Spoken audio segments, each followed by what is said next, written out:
Hi, calling all Ultimate Chiefs fans and Super Football fans alike. Hi, I'm WC Chains, also known as Wyatt Chambers, and welcome to the NFL Draft Night 1 Reaction Party. That is right. Tonight we're going to be reacting to a lot of draft from the. We're going to be reacting to Night 1's draft picks for for this year's NFL Draft. And it's taking place in Detroit, Michigan, home of the Detroit Lions. Detroit Lions had a great, excellent season, but unfortunately, their Super Bowl dreams got cut short against the Niners.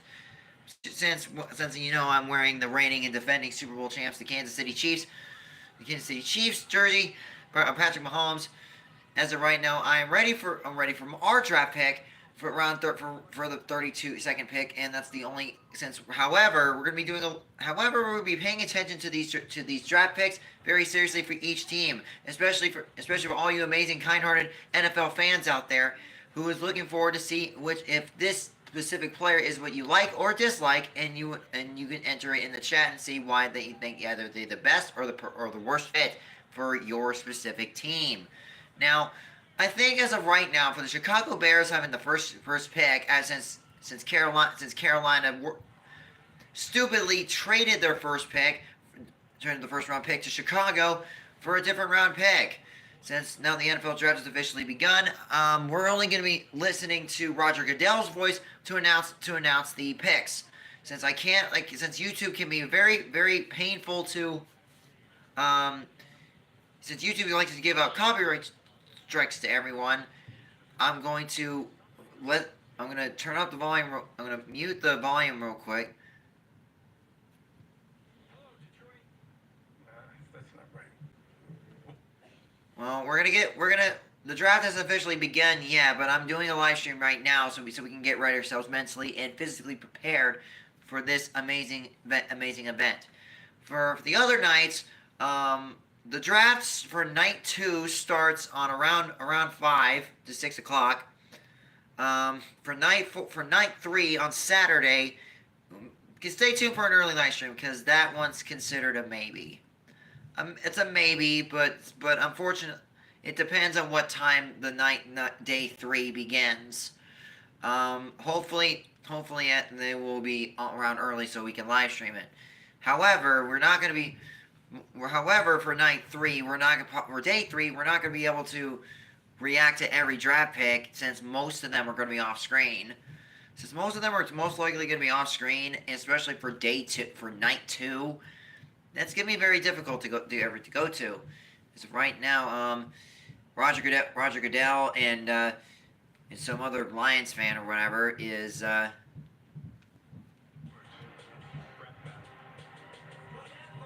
Eminem.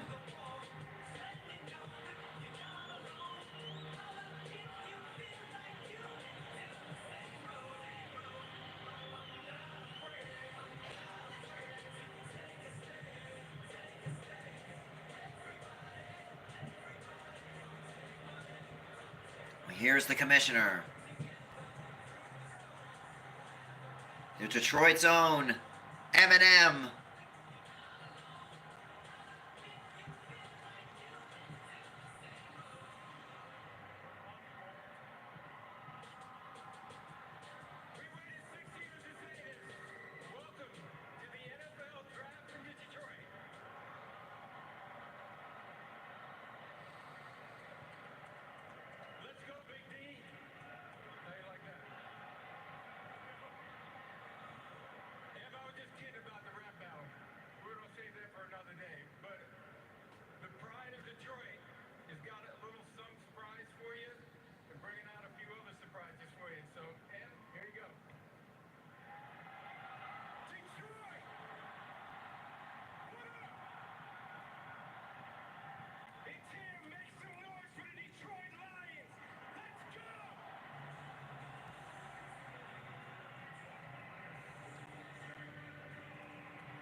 And here comes the Detroit Lions roster. The top best players.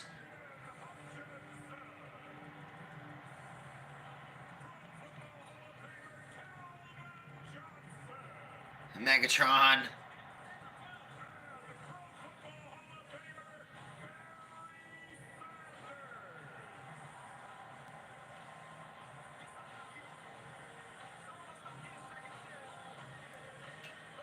All right, the NFL draft's off to a good start with Eminem and the best players from the Detroit Lions from the current to Hall of Fame. Barry Sanders, Megatron, Calvin Johnson, Amon-Ra St. Brown.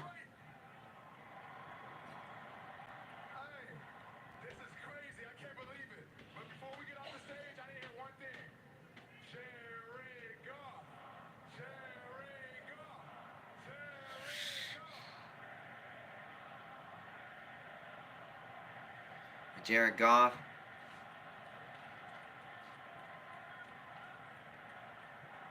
What's up, Detroit? Let's go, baby!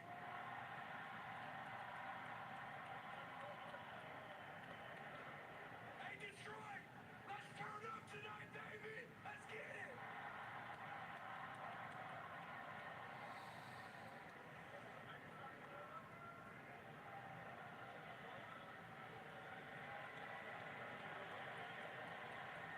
What's up, Detroit? What's up, football fans?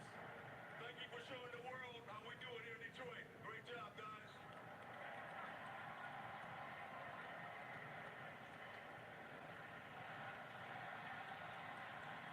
I just got one thing to say. What up, though?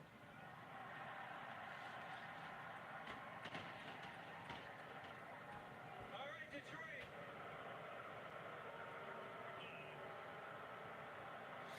You gotta do is make. You have to get tradition. Detroit, we got fans from 32 teams right down here, and of course all the Detroit faithful in the back. Welcome to all of you, and most importantly, thank you to Detroit. You guys have been awesome. All right, you ready to get the show on the road? Okay, the 2024 NFL Draft is now underway. All right, here we go. And we are underway for the NFL draft.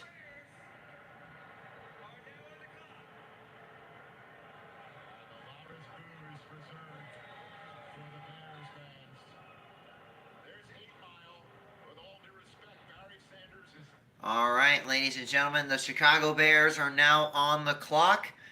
I think the best available fit as of right now is an obvious pick. Since Justin Fields went to the Pittsburgh Steelers, I think the best option is to get another quarterback with Caleb Williams as their top pick. One of their best available is a wide receiver. As of right now, things couldn't get any better here tonight for the Chicago Bears. Chicago Bears started off pretty badly last season, becoming one of the second worst team in the league. As of right now, we got a lot of things to say right here, right now. That things are going to get very intense here in night one. Caleb Williams will most likely be the Chicago Bears' instant obvious draft pick for tonight's matchup, or for tonight's draft pick. We look at Caleb Williams' numbers in USC. He's actually a pretty good. He's a good deep thrower, and hopefully the Chicago Bears can get some wide receivers, an edge rusher, a defensive tackle, and a running back. Since David Montgomery is going to need a lot of help, especially with this matchup specifically. However, we're going to be doing night one. We're doing night one. Here's another one, Darnell Wright, who is also a running back. Sorry. I'm just very excited right now. Caleb Williams is looking for it. First round pick since 2019. And Justin Fields was one of the picks before he went to Pittsburgh and played for Chicago for 2 straight years. For 2 years. That's pretty surprising, actually. As of right now, things that couldn't get any better than this. So, how you guys doing today? Hope you guys are doing pretty good. Hoping the love and positivity has been spreading out like wildfire in a good way. Now, for Chicago, added DeAndre Swift and Keenan Allen recently in the offseason, which is a very good a good touch for them, I guess. Dante Pettis and Gerald Everett, who both Chargers going into Chicago. That's all right. It's a good trade, but hopefully things go well for them and later in the future. For Keenan Allen, he's very injury prone, but he is a great wide receiver. Great wide receiver. He knows the deep routes, but he is very injury prone. But hopefully he'll. The only problem he needs to do is stay healthy. DeAndre Swift, great running back. He needs more playing time. More playing time. Justin Fields and Deontay Foreman, since Justin Fields surprisingly went to the Pittsburgh Steelers with Russell Wilson. So now both the Pittsburgh Steelers have two veterans on their team. One is a professional one of them is a starter, and Justin Fields is most likely the backup. Most likely the backup of said Russell Wilson. As of right now, they're still on the clock, so most likely they finished the record in 7-10 last year. The rankings on offense and defense were okay, but could have been better. Could have been better. They're ranked 19 and 20s. They haven't made the playoffs since 2020. 8 or fewer wins last season, the 5 straight seasons. Because Chicago, I gotta admit, is pretty mediocre at best, but hopefully they'll try to find a way to turn themselves around next season. As of right now, it could be better or worse. For any other football fan out there who's listening to this, hopefully, who is a Chicago Bear fan, hopefully you guys get some good players tonight, especially throughout the rest. So since hopefully you guys will get something in return.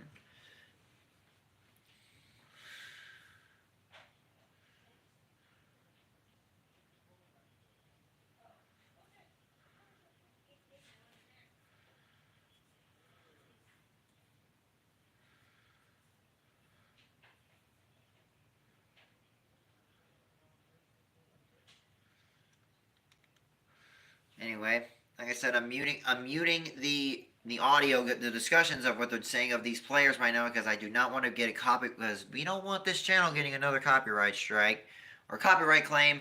Again, thanks to YouTube being huge pain in our butts. Anyway, anyways, so hopefully the draft pick will be in. So hopefully I'm pretty sure it will be Caleb Williams. It'll be Caleb Williams for the Chicago Bears, because they do definitely need a quarterback.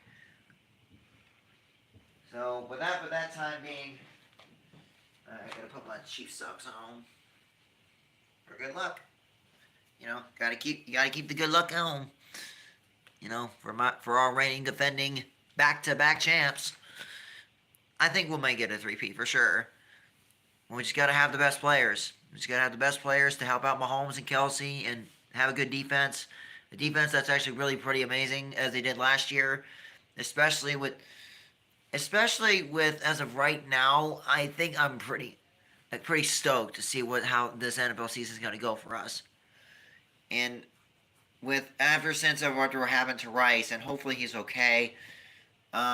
He's a great kind-hearted man. He just really made a bad decision and had bad luck. All right, so now the pick is in. All right, the pick is in for Chicago. I think we all know who it is, but we may never know. Well, anyways, once Roger Goodell gets on the stage, we will unmute the pic. We will unmute the picture. We'll unmute the audio. We'll put the sound back on, and then we'll hear the pick for each team for night one. Just for night 1, night 2, and night 3 will be night 2 and 3 will be determined later on this weekend. But until then, hopefully things go well for these live streams. Will go well for all of us, and make sure the positive vibes still flowing and growing as always. All right. Since the pick is in.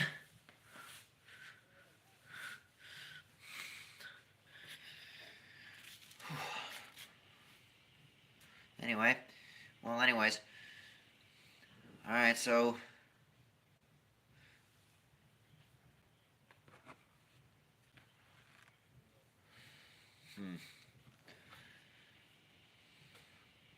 Alright, here we go. With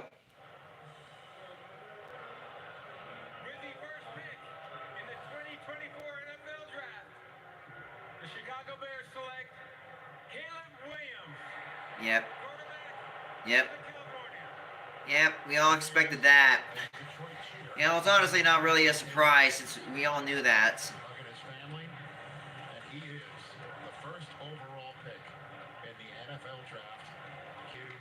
Caleb Williams will be the new quarterback for the Chicago Bears.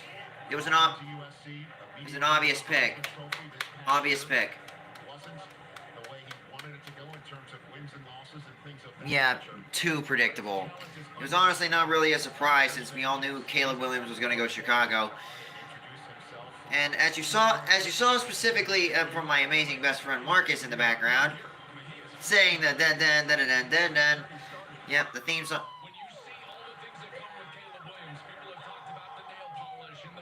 He's gonna probably be the new hype man of Chicago.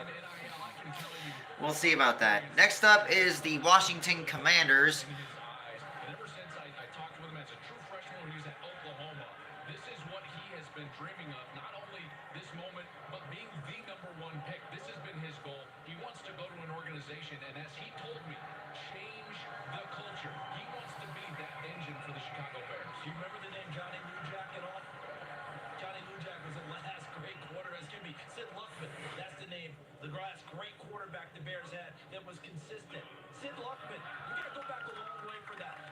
He was very stoked about this.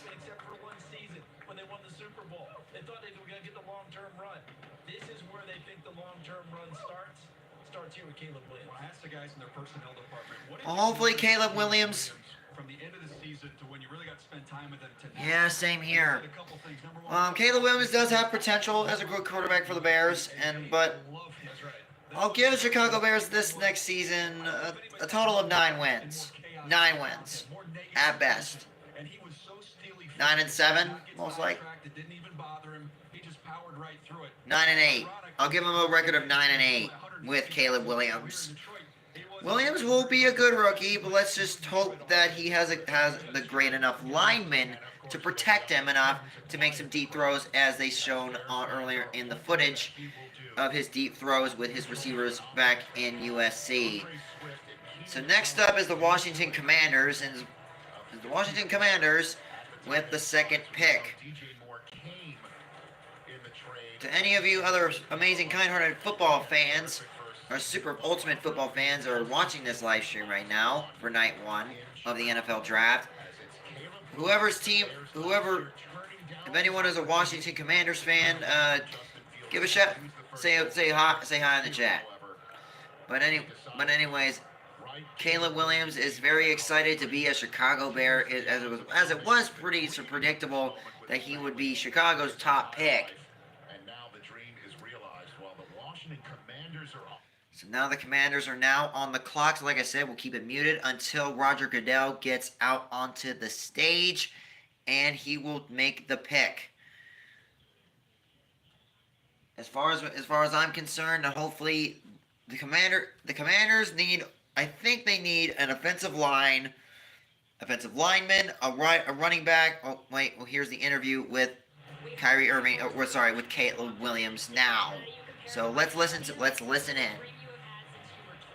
Stay silent. To be able to look at this crowd, dream of these moments, see many before me be in this moment, have this type of crowd. To be able to be here, it's an honor, and I'm very privileged. Why are you the right player to change the fate of Chicago? Because I care. I care about the community, I care about the fans, I care about winning games, I care about my teammates and their families, the coaches, the custodians, all the people around the facility, just overall holistic, caring about the Chicago Bears. They're going to care about you. Thanks, Caleb. Thank you. Thank you, the Bears. So Caleb Williams now heading. Well, I mean, they're pretty excited about that. Well, Caleb Williams, good luck, my friend. I think you'll do well in Chicago for sure. Hopefully. You just needed a better O-line. Meanwhile, the Washington Commanders recently hired Dan Quinn as the head coach since they finally fired Ron Rivera, since that asshole didn't know how to coach football. Since basically he's been coaching a very underwhelming and washed up team. the Washington Commanders were exactly just that. Every Washington fan already knows that. They had great potential. When they won 4 games in a row, and then they were basically intentionally trying to lose with Sam Howell. And plus, the offensive lineman was horrible.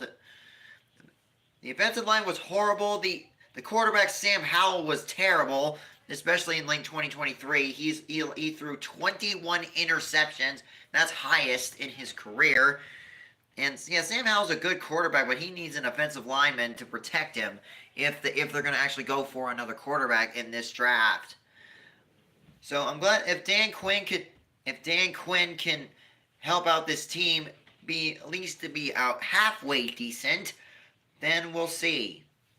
As of right now, the pick is in for Washington, and see how things go for everyone else. As of right now, in 2023, their last recent pick was cornerback Emmanuel Forbes, the first round pick since 2019, and their last year's 2 years pick was Dotson. Hopefully, they need an offensive lineman, an edge rush tackle, a safety, I think a running back, and a wide receiver, a running back, an edge rusher, a defensive tackle, and I think a tight end. I think. I'll look at ESPN and see how it goes from here. So once we get to the process of the picks, like I said, hopefully that when Roger Goodell gets onto the stage, we will get the announcements for the Washington Commanders. As of right now, the draft's off to a good start with the Detroit roster from current to Hall of Fame. Here's Roger Goodell now with the pick for the Washington Commanders. Who is the first pick of Washington tonight? With the second pick in the 2024 NFL Draft, the Washington Commanders select Jaden Daniels. Jaden Daniels. So look, Jaden Daniels, a quarterback from LSU. Okay. Okay. That is, okay, a good solid pick. Since Sam Howell's been having a hard time this year. Last year, I think maybe Jaden Daniels will probably turn Washington around at some point of the season. They definitely needed this for sure. They definitely needed a new quarterback for sure. And now Jaden Daniels walking out in style, looking like the positive hype man he is. Ready to kick ass and take names in Washington.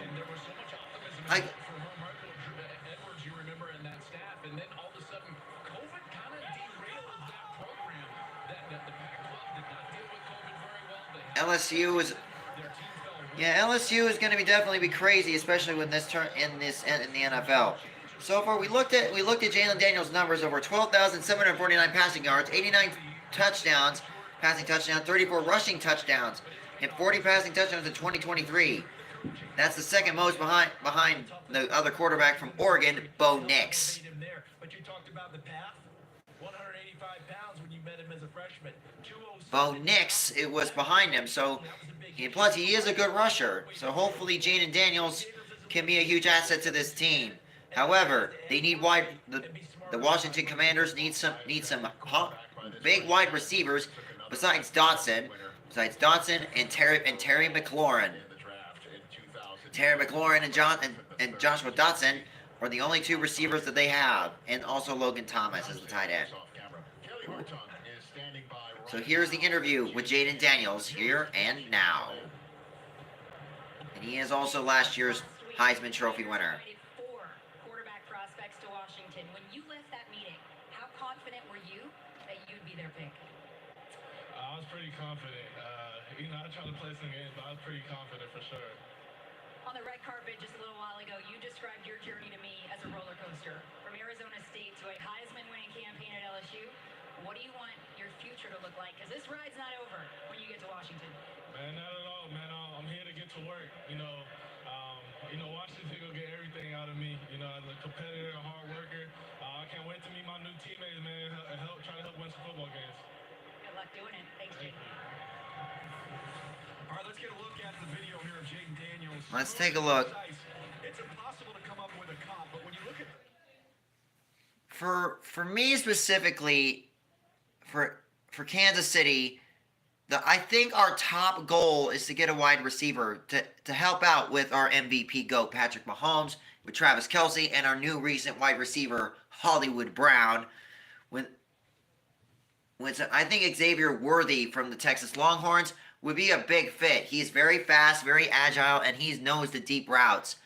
And hopefully Kansas City will find a way to turn this around after a rough start last season, but a off season led to a Super Bowl victory, leading to a Super Bowl back-to-back victory. As now we are back-to-back champions, and we're looking forward to being the second or third team to go on a three-peat, or the first team, whichever works. All right, I think either Worthy or a couple of receivers, one of them from North Carolina and one of them from the Georgia Bulldogs. I forgot his name though, but I'm looking forward that we get to one of those three. Right now the New England Patriots their pick is in. New England being terrible as usual. And New England recently they hired Jared Mayo as a head coach since Bill Belichick officially retired. Bill Belichick officially retired. A wonderful coaching career, winning multiple Super Bowls with Tom Brady. Unfortunately, it was a great career for him, and he's been a huge asset.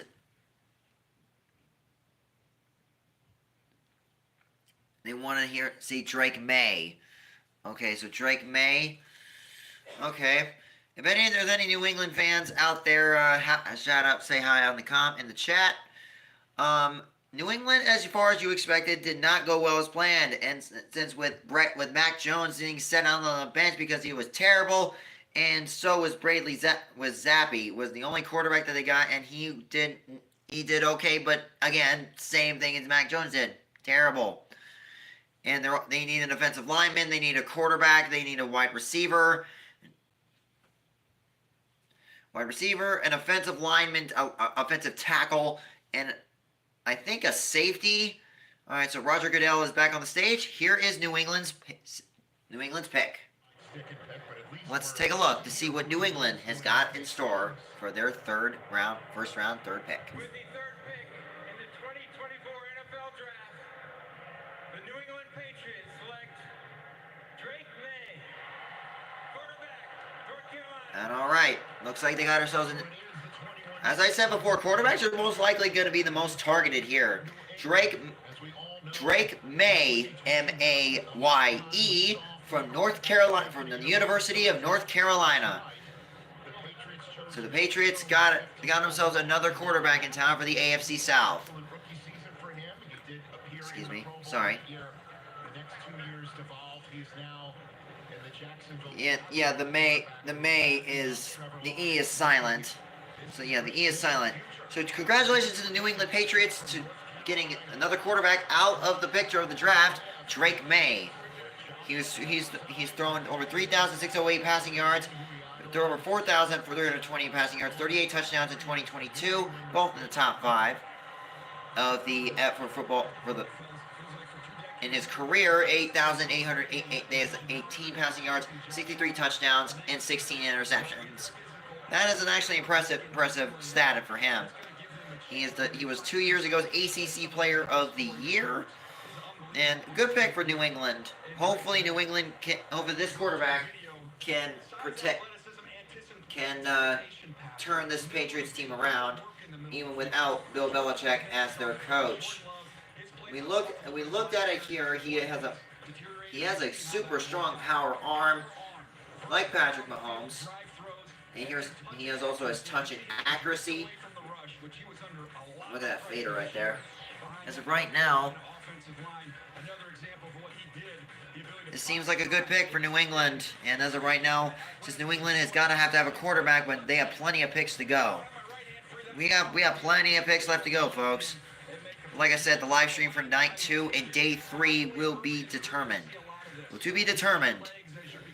For night 2, that's going to be very difficult. I don't know what time it'll start, but if you guys let me know, let me know. Now the question begins, when does that clock start with him on the field? Ovation all around. Kurt Warner, your 2 cents. I love that you guys are talking about him having to chase Josh Allen because I believe his path is going to have to be similar to Josh Allen. When Josh Allen came out, 59% passer in college, and very seldom do you see guys get more accurate in the National Football League. But Josh. Well, I mean, I gotta say, we all know every draft pick usually begins with every quarterback or wide receiver getting picked off first. And as of right now, 3 quarterbacks down right off the bat here. And as of right now, things could get very interesting, especially with the next team up on the stage is the Arizona Cardinals. The Arizona Cardinals are next up, since they were okay last season. They could have been better, especially with their situation with Kyler Murray. Murray did okay, but he was mostly on the bench for most of the season. Could have been better.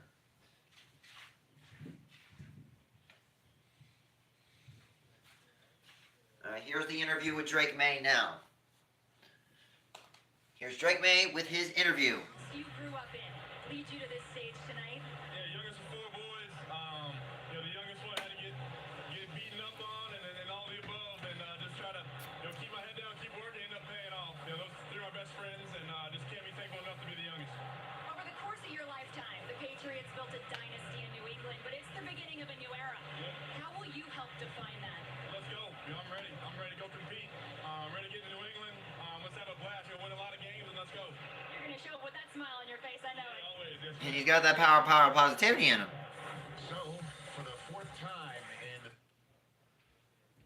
So 3 straight quarterbacks in one common draft era since 1967, with 3 quarterbacks getting into the draft with Jim Plunkett. I know there's a lot of quarterbacks there in that one. There's Tim Couch, Donovan McNabb, Achilles Smith from 1999. And as of right now, things could get very interesting here. And then here's into the modern era with Trevor Lawrence, Zach Wilson, and they went too fast. They went too fast. Damn it. As of right now, the pick is in for the Arizona Cardinals. They chose their pick wisely, and they finished 4-13 last season. In each of the last 2 seasons, since basically they've been having struggles with the quarterback situation, the offensive lineman issues, and their defense basically has a lot of holes that they need to patch up, especially in the secondary. Kyler Murray missed 15 games due to injury, and hopefully things will go well for Kyler in the other way around. They required Desmond Ridder from the Atlanta Falcons in exchange for Rondale Moore. And since they lost, here's Roger Goodell now. Here's Roger Goodell now for the pick for the Arizona Cardinals. Last year they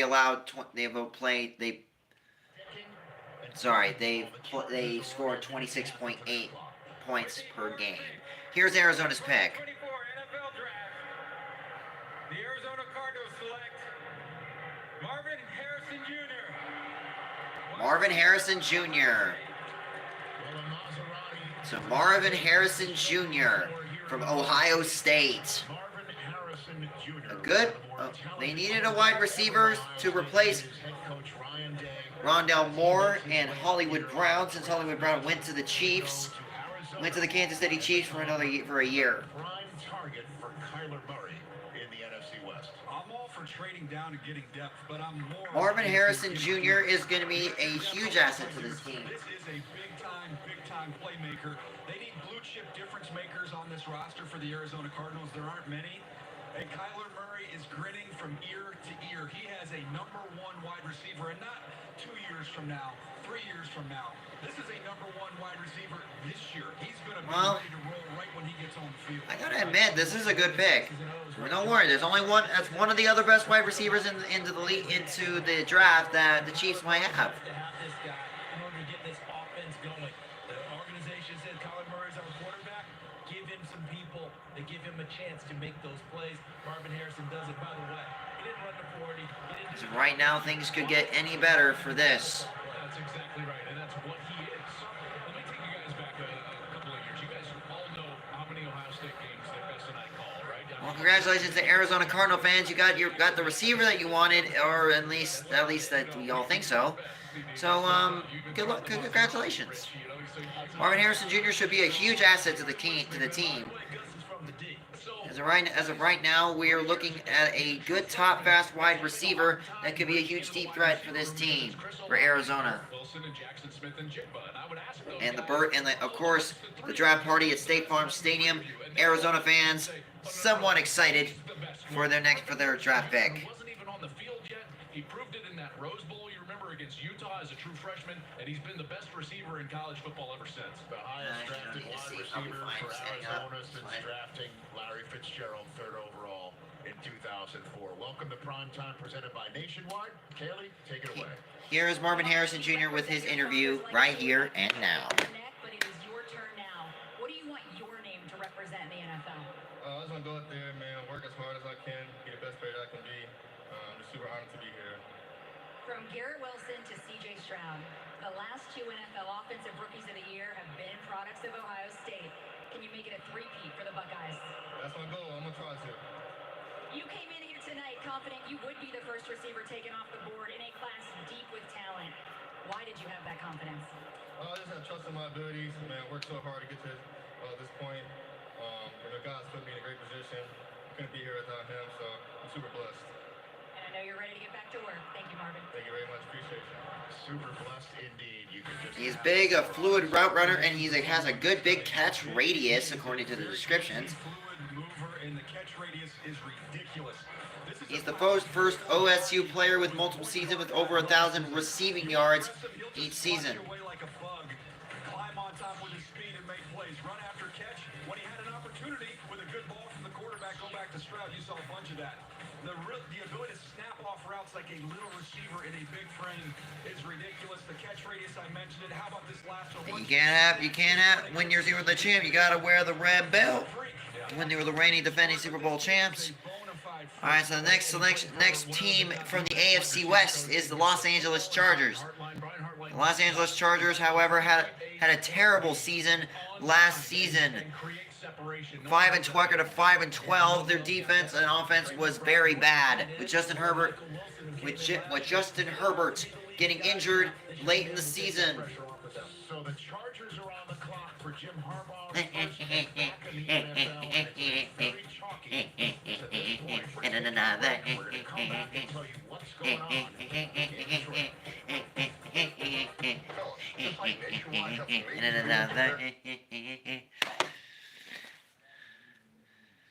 All right, so we're on to a commercial break right now, and so how you guys are all feeling so far in this NFL draft, even though it's just beginning.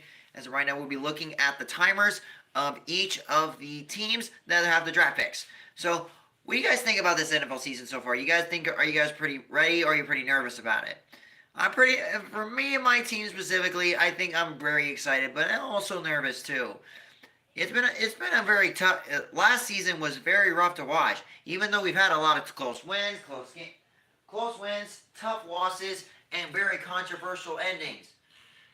Very controversial endings on several occasions. Our defense was the only clutching up, saving the Chiefs with their offense that was struggling and spiraling out of control.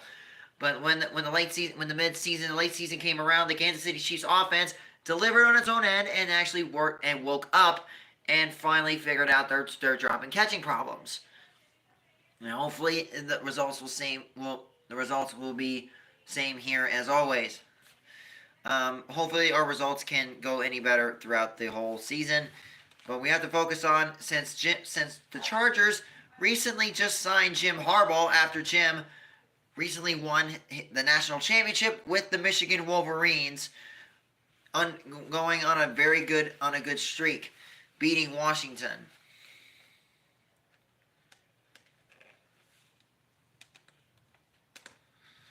Hopefully the Kansas City Chiefs and the Chargers can actually put up a rivalry. And it's basically since Kansas City has owned the AFC West for a very long time, and as of right now, we own the West because we are the kings of the West. But let's not get too cocky, because we all know the NFL draft any of these new rookies from the NFL or any team from the NFL can be very dangerous in the league. As of right now, we have a huge target on our backs.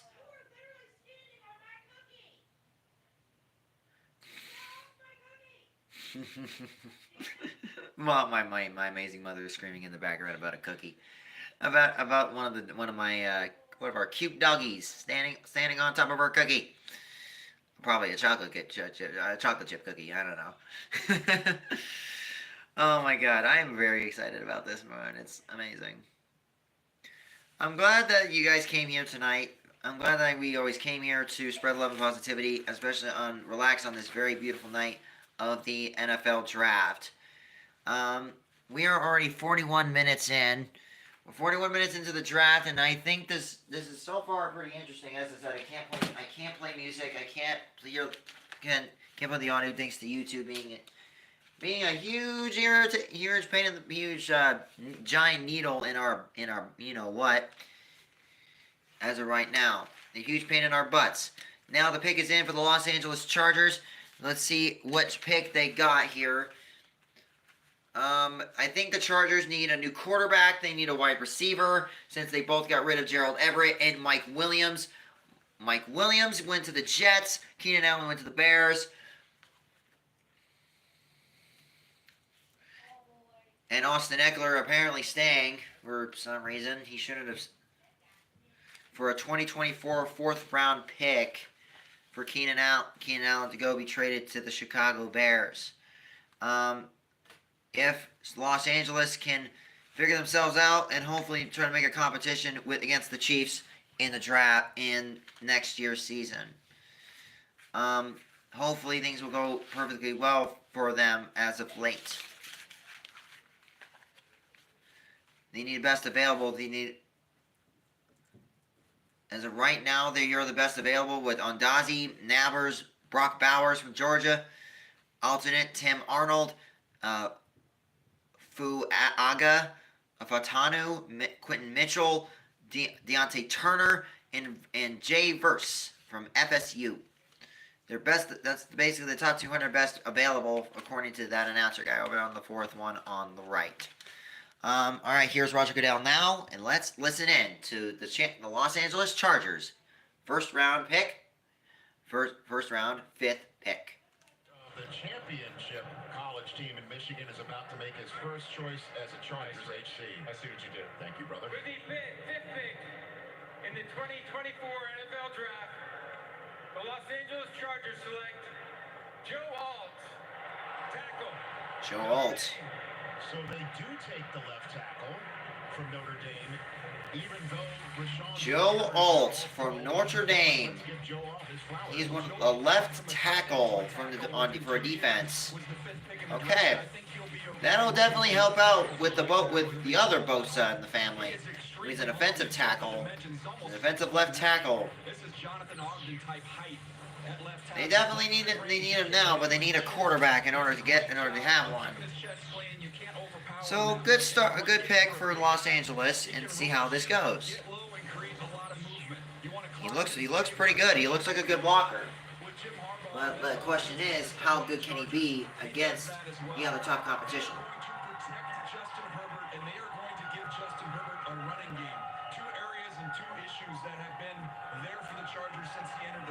That's a fan cam right there, presented by Rocket Mortgage, showing the moment that the Alt family is essentially back in the Only 4 sacks allowed on 1,556 pass block snaps in his career. Justin Herbert and start road grading for Jim Harbaugh. You made some great points, Daniel, about what they're going to do. I think, Joel, you were I anticipating. thought I heard Justin Herbert left for the Vikings. I guess that was fake news. I guess that was obviously fake news. Right there, because Jim Harbaugh saw him for those years at Michigan. But it makes perfect sense what Daniel was Alright, so talking next about. up is the New York Giants. The New York Giants, pretty average season last year. Pretty average. They had pretty much potential with that before Daniel Jones got hurt. Daniel Jones got hurt for at least a little while for the rest of the season. And then they had another quarterback with Tyrod Taylor, but he also got hurt. But then they added up Tommy DeVito. Tommy DeVito, the forget about it guy. Forget about it quarterback who did halfway decent, but their offense was pretty shitty. Pretty shitty offense, but the defense, bad. Just bad. There's the losing record for the 6th time in 7 seasons. 6 losing records in 7 years.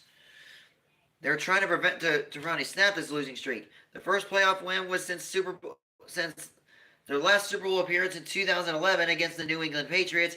They defeated the Vikings in the 2022 wild card round. Daniel Jones missed 1 to 5 games as a starter last year and missed it due to a torn ACL injury. Saquon Barkley recently got traded to the Philadelphia Eagles, which is a good thing for him, since Saquon Barkley is basically pretty much not really a good asset to the Giants as he thinks he was. But maybe against with the Eagles, I think that could be good for him, I guess, for the NFC in a different NFC side. As of right now, we're looking pretty good. Brian Burns, a huge asset pick, recently signed off-season. And now the pick is in for the New York Giants. So Tommy DeVito started 3 for 3 and 3 and started last season with 8 passing touchdowns and 3 picks. The New York Giants are looking forward to getting a great draft pick to help them out here. So they need an offensive line, offensive tackle, or any tackle, or at least in general, a defensive end, an edge rusher, and a safety. But as of right, that's pretty much I'm only gonna say here for this team. Let's see what the team needs specifically.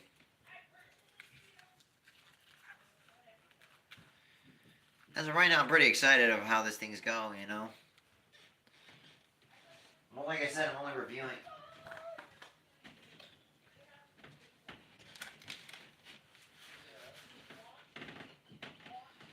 New York Giants are looking forward to their pick here.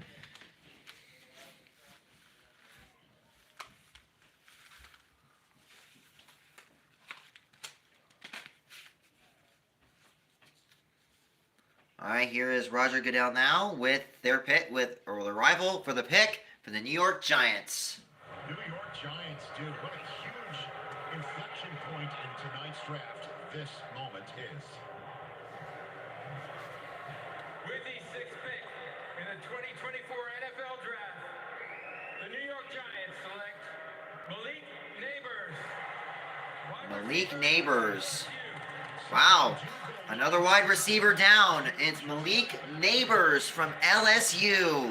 And it is Malik Nabers coming to the Giants' fold and bringing his remarkably dynamic style of play to the NFC East and an offense that currently will be quarterbacked by Drew Lock until... Oh yeah, Drew Lock came in too. ...currently stands as he walks to the stage. Congratulations to Malik Nabers. Congratulations to him. We might be the slowest team in the league. We've got to get faster. We've got to get more dynamic. They made an effort with that last year with Jalen Hyatt, big-time speed they've added, and now they get the most electrifying wide receiver in this class. Not the most polished, but a big play waiting to happen. Malik Nabers had 120.7 receiving yards per game in 2023 last year. 1,569 receiving yards last year. Second behind Rome Odunze. So this is a good pick for the Giants. They do need a wide receiver.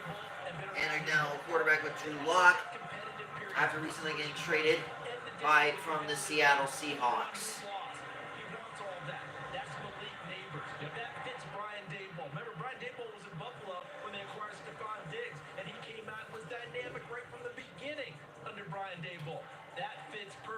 terms of who they are, who Brian Daboll is as a head coach, and what his team needs if they want to start getting back on that mission to try and win the NFC You East. see that competitiveness, guys, show up with the ball in his hands. You know, when he's running, you can see just the urgency that he has in creating some of those big plays. DJ, you've said during this probably that he's got like a jetpack on his back. I mean, that's how he plays, whether he's running around down the field or he's got the ball in a screen tunnel screen. And please let the Giants and the Jets do some preseason scrimmages, because we're going to have a necklace off between Leak and Sauce, and they'll go at each other every day in the practice It's field. called the Snoopy Bowl every single year. Yeah, but I want them to have some of those practices and get at it. Last thing, Daniel Jones, you can take those antacids and put them back in the cupboard. Kaylee Hartung is on the stage with Malik Neighbors.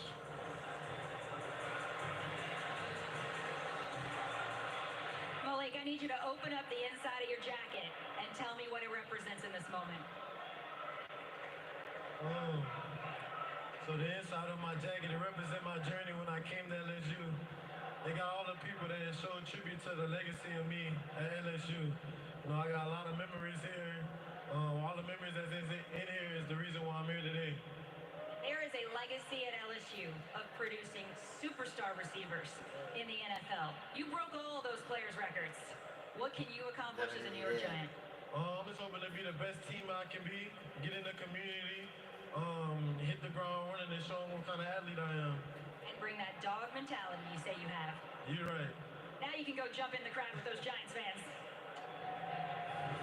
All right, let's look at the video. We teased Sudden, it. This is sudden, one explosive you have play wide after another. yards after catch machine and DJ Moore. He's a yak machine. You see what DJ Moore does with the ball in his hands for Carolina and Chicago. You see similar here with Malik Neighbors. Just a As little of bit. right now, look at his stats. Look at his video for us here again. Seriously, this guy's agile, It was death by agile, faith and when he fast. played against LSU this year. 92 overall in this pick. Right now, things are looking pretty good. Looking good right now here tonight. He's overall scores.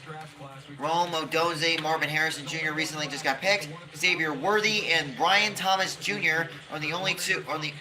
And Rome Odonze are the only three receivers that haven't been picked yet. So next up is the Tennessee Titans, and Tennessee was pretty average at. Excuse me. The Tennessee Titans were pretty average at best. Pretty well or at least underwhelming and below average at best. The Tennessee Titans were not as good as everyone else think they were, especially with Will Levis as a starting quarterback. And Will Levis could have been better, could have been worse. Better or worse, to be fair. We got plenty of ways to go here in this draft, and now the pick is in for the Tennessee Titans. As of right now, this NFL draft is off to a wonderful start. Off to a good start, some good picks.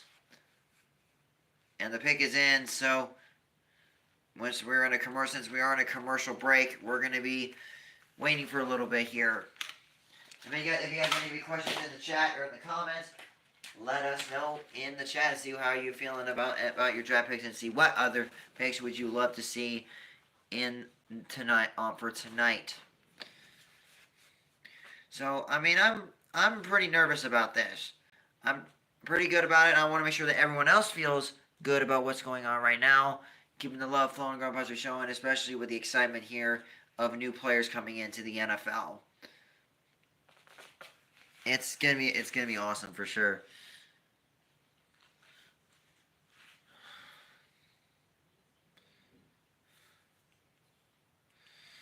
Oof.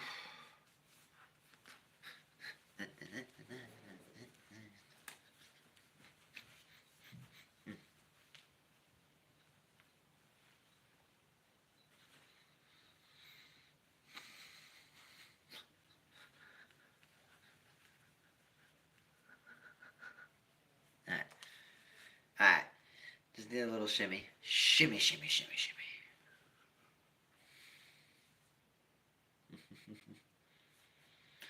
Man, this is gonna be great.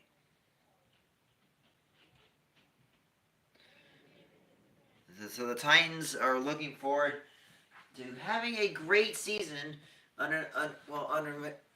even though, like I said, they just recently signed Tony Pollard and Derrick Henry went a 2-year, $16 million contract to the Ravens. Signed a 2-year deal, and now the King Henry is going to look forward to dominate on the AFC North as of right now.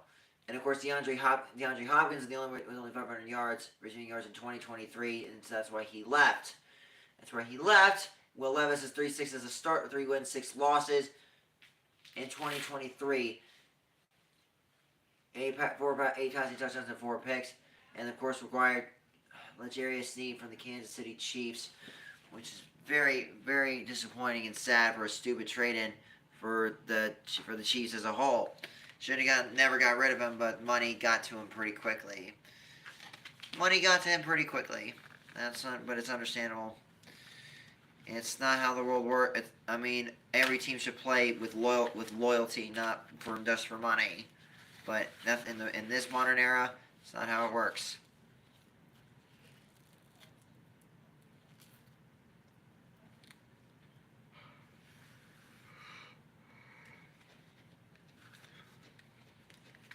Coming in May is the schedule release, and now we are back with a commercial break from the NFL for the NFL draft.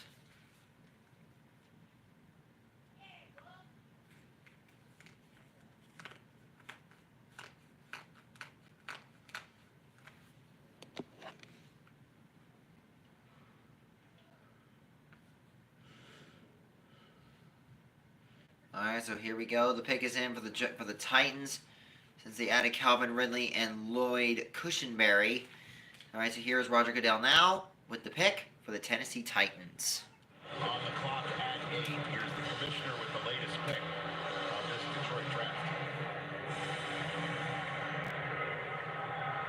With the 7th pick in the 2024 NFL Draft, the Tennessee Titans select J.C. Latham, tackle, Alabama. J.C. Latham. Okay. Well, we had tackles go at 5 and 7. Not a surprise either spot. The Tennessee Titans, this was a glaring need for them. J.C. Latham from the University of Alabama. They were tied for 28th in sacks. Offensive tackle. Latham is a mammoth human being. Okay. Played at right tackle there. He's also played inside at guard. I believe he'll be a left tackle in the NFL, Charles. The upside with him in terms of what he can become, big-time recruit, big-time talent, I think there's still more there for him. He's like those things at the airport. He's an AP. Don't know anything about this guy, but I'm sure that he will be a good asset to protecting Will Levis. Bill Callahan was the coach in Cleveland when they drafted Jedrick Wills out of Alabama, right tackle his college career. They converted him to left tackle. Bill Callahan is now the offensive line coach for the Tennessee Titans. If you're talking about converting a guy from right tackle to left tackle, and they were going to do it last year, but Michael Proctor was there, and they decided to just leave J.C. Latham. Guess what? He's going to make And he winks at the one of camera. the best offensive line coaches in NFL history. Well, and they needed help up front. There's no doubt about that. This guy is Skoronski, and he is athletic and has been for a long time. Could throw the basketball in the middle. Oh, here we go. He got the back surf. He didn't tell him. Raj is wincing up there. Oh, my goodness. Okay, let's all take a breath. I think he's okay. He's very excited for sure. Congratulations for him. Congratulations for J.C. Latham. Hopefully he'll be a great asset to the Titans as a protector for Will Levis. I think he'll do great. And he lifted Roger Goodell like it was nothing. I mean, anybody can do that. All right, so JC Anybody can do that, but hopefully he'll be easy. He'll be a good asset. Particular brand of nasty to the AFC South and protect Will Levis, who this team drafted in last year's draft. And you can see the Titans draft room in Nashville celebrating the pick. Yeah, when you look at Latham and you watch him there at Alabama, Upper torque, a firm base, and he is a good asset to bend and the protection of bend and balance. He's just too big.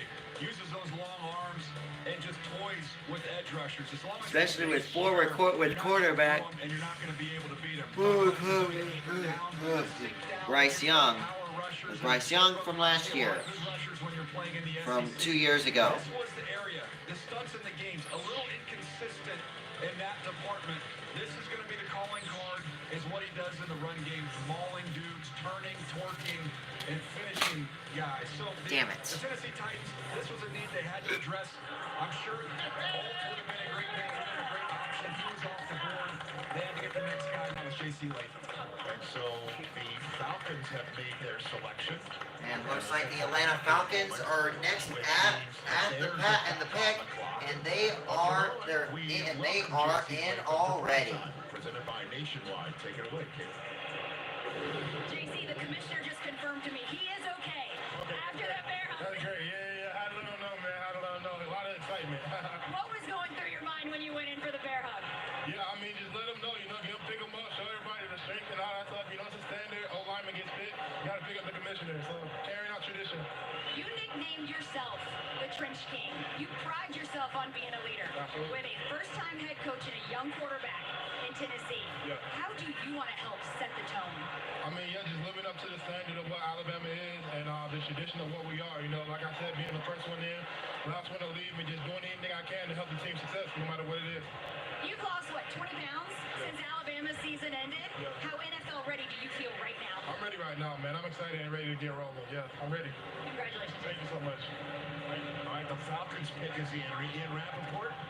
Rich, you guys are going to say I'm crazy, and you probably did when we talked about it in the pregame show.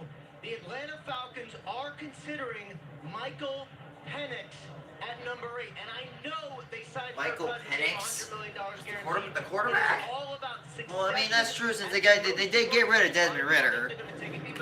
They did get rid of Desmond Ritter. Firmly in the mix But- for the Atlanta Falcons. But however, they did get Kirk Cousins. They got Kirk Cousins as a quarterback for the Atlanta Falcons, and hopefully the Atlanta Falcons can actually do something in the NFC playoff run. Atlanta has missed the playoffs for the last 6 seasons, and hopefully they'll try to rebound themselves and to make them look like an NFC playoff team. They signed a 4-year Kirk Cousins signed a 4-year contract for. They lost 49 wins and 16 losses, losing Super Bowl 51 in 2016 with 1 playoff appearance during the span. And they hired Raheem Morris as a head coach. And hopefully as of now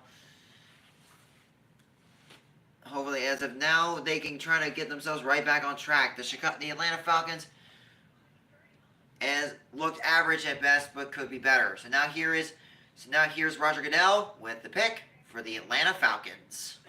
And whatever happened to the edge rusher? I thought that's where we were going with Atlanta. Here we go. With the 8th pick in the 2024 NFL Draft, the Atlanta Falcons select Michael Penix Jr. Well, there it is. Wow. That is the first of the NFL draft, to say the least. Wow. The fourth quarterback. Michael Penix. Michael Penix Jr. He is a top. Unbelievable. And he is going. They got another quarterback instead of a receiver. That is a risky pick. In a veteran Risky, but yeah. quarterback. It's kind of wild that Kirk Cousins arrives in Atlanta. He signs in Atlanta. He leaves Minnesota to go to Atlanta. Minnesota is sticking around, and with this selection, having J.J. McCarthy get one more pick closer to them with the Bears on the clock, the Jets after them, and there is the Vikings. But again, placing that aside, Michael Penix Jr. is going to Atlanta. And this is a huge arm. That Joe is Flacco's name on the box. wow. The way the ball That is slides a out of his very hand is interesting very pick reminiscent of Joe for Atlanta. Flacco. And you talk about Having Justin Kirk Jefferson. Cousins as a quarterback, how about having a all best rookie from Washington? Over the top, down the field. He can That be is on top of unreal. coverage. This was a question mark. In the Texas game, he answered it. His ability to navigate around some pressure, move around within the pocket. Look at his play Damn. to Roma Dunze down the field. Beautiful ball. Again, outside the numbers, he's fantastic. Over the top, Hopefully we he's do get that guy fantastic. from And when he Washington. hit the ball in tight windows, watch him Gunsy or Again, it looks Worthy. like he's throwing a Nerf ball. Yeah. He has got a ridiculous arm. Now, there's injuries. That's something that some teams were concerned about. His 4 seasons in Indiana all ended in injury. The last 2 years. He's been healthy the last 2 years, and he's played out of his mind. But this is fascinating because we were talking about he's a little bit older. Yeah. Do you want to get him on the field? He's not getting on the field with Kirk Cousins in that contract right now. well, I mean, I gotta say it's pretty eventful to see another good quarterback be drafted into the NFL draft when they already have a veteran quarterback. So will most likely be a huge asset to Atlanta with Kirk Cousins by the side. That's why I think pretty sure Kirk Cousins will take over for Atlanta.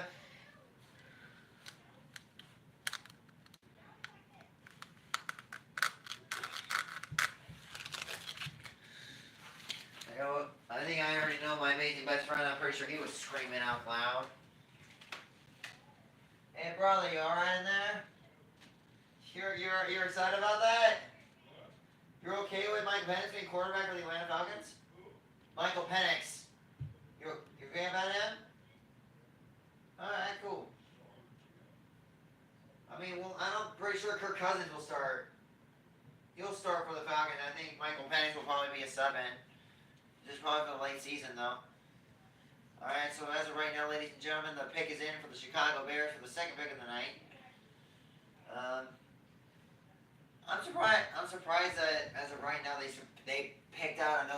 drafted another quarterback, even though they had Kirk Cousins. But whatever works. 4 quarterbacks are down. So 4 quarterbacks down, just like that.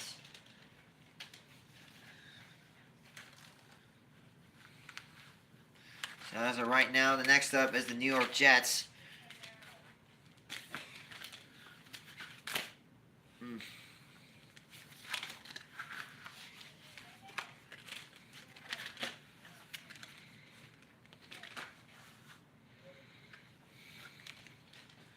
So I think they got the quarterback they wanted. But now what about the other stuff? Like what about the other players that they need specifically in order to stay alive? They need an offensive tackle. They need an offensive tackle in order to protect the new quarterback. So, all right. Anyway, here's Roger Goodell now for the next pick for the Chicago Bears. So, any Chicago fans in the chat, listen up. Their second pick of the night, and it's just the 9th overall pick. With the 9th pick in the 2024 NFL Draft, the Chicago Bears select Rome Odunze. Wide receiver. Wow. So the guys who came on the same flight from Los Angeles commercially are going Rome Odunze on air goes to Washington. to go to Chicago together. And Caleb Williams drafted first overall into an offense that already had Keenan Allen. Wow. And DJ Moore. Will have Rome Odunze at his disposal this fall. What a windfall for the Chicago Bears. Caleb Williams 1, Rome Odunze 9. Caleb Williams has already been throwing. This is a very good pick. He saw the future of where 21 contested catches in 2023 led the football. Season. I don't know if there's a bigger transformation than one that's taking place in Chicago right now. Remember the discussion going in. Yeah, plenty of ways to go. Remember Olu Fashanu? Plenty of ways to go, folks. Williams in high school. Did he come in and solidify the tackle spot? Congratulations to Rome Odunze going to the Chicago Bears. He should be a huge asset team for the wide receiver core. Might have done what you were suggesting, although not with chicanery, but they could deal with Minnesota. Minnesota come up one spot because the Vikings are now on the clock as we are watching Odunze hold up his new Bears jersey. The reason why I say that is I was in Baltimore with Joe Douglas. We were going to take a Lodi Nada. Legit, Because one of us was the say the Cleveland Jets. Browns, and they were Michael going to Frank, take combat catches, and he has the elements of Larry Fitzgerald. So I've seen this thing happen before. So while the Vikings are on the clock, let's take a look at this kid from Washington. Yeah, I'd say he's my favorite player in the draft. He can win at the line of scrimmage with The that Minnesota strength. Vikings will trade. Contested catch Will trade picks, and the Vikings will get a draft. We'll get a pick in a draft pick early. Here's an example. Watch him drop his weight, change directions, create separation down there in the red zone. The definition for me of a number one receiver, when everybody in the whole stadium knows you're getting the ball on third down in the red zone, you can't do anything about it, that was Rome Odunze. Well, we talked about there was a possibility they would go offensive tackle. We also talked about the possibility of them going edge rusher to help out Montez Sweat. What this pick tells me is that they feel very good about their defense. They want to increase the offense and put the pressure on the Cleveland puzzle. and Detroit. Caleb Williams, now DeAndre Swift, now DJ Moore, Keenan Allen, and now Rome Odunze as their picks. The Minnesota Vikings are looking forward to having their first good season since they've had 6 losing seasons, like 4 losing seasons. Missed 5 games, not the final 9 games of 2023. Kirk Cousins due to an Achilles injury. He was open, and he was open down the field, and he was also loyal. He originally committed to Chris Peterson, stayed there through some lean years, and even when Kalen DeBoer came in there, he stayed at Washington. As far as we know,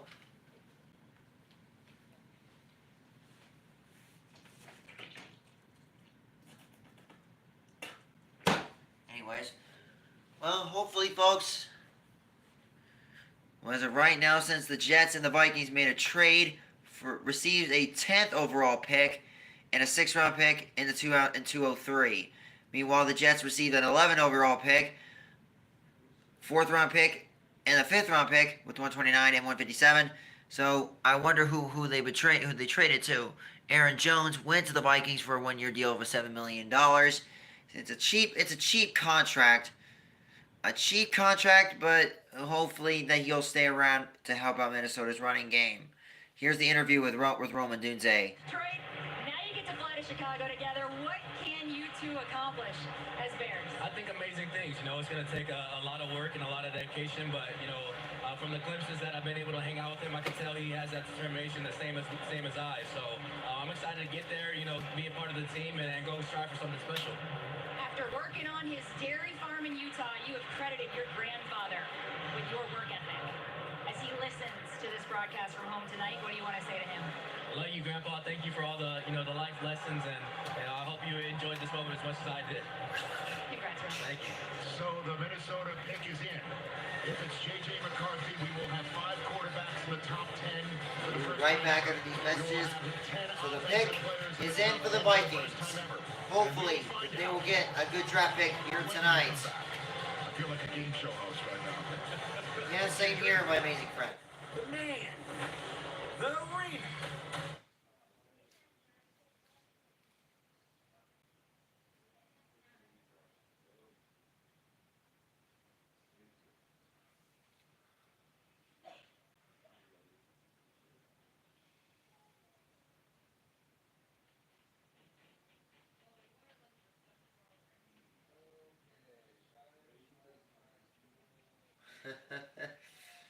And now, ladies and gentlemen, they now have a roasting of Tom Brady. I mean, I got a lot of things to say about him, man. He's the biggest cheater of all time, the biggest liar of all time, and he basically the most cockiest and narcissistic and egomaniacal sons of bitches we have ever seen in our entire life. And he always tries to, and he ruins seasons with ease, especially with his evil genius best friend, with Bill Belichick, who recently retired.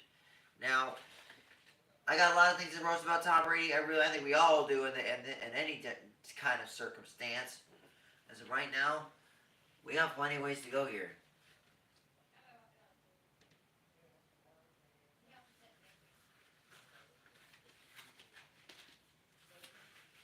This is gonna be awesome. As of right now, we got plenty of ways to go in these picks, so we're only 22 picks away.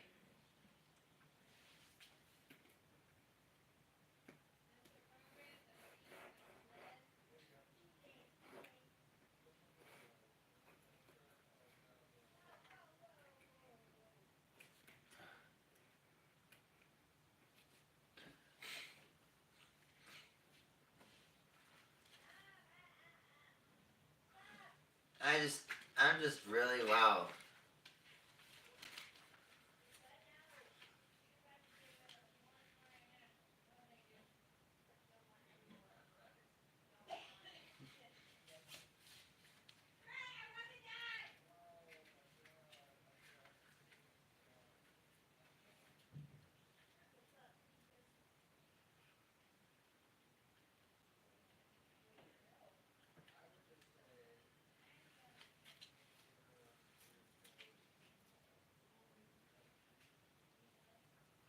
right now we're already looking at a very great draft so far here tonight in this draft pick alone.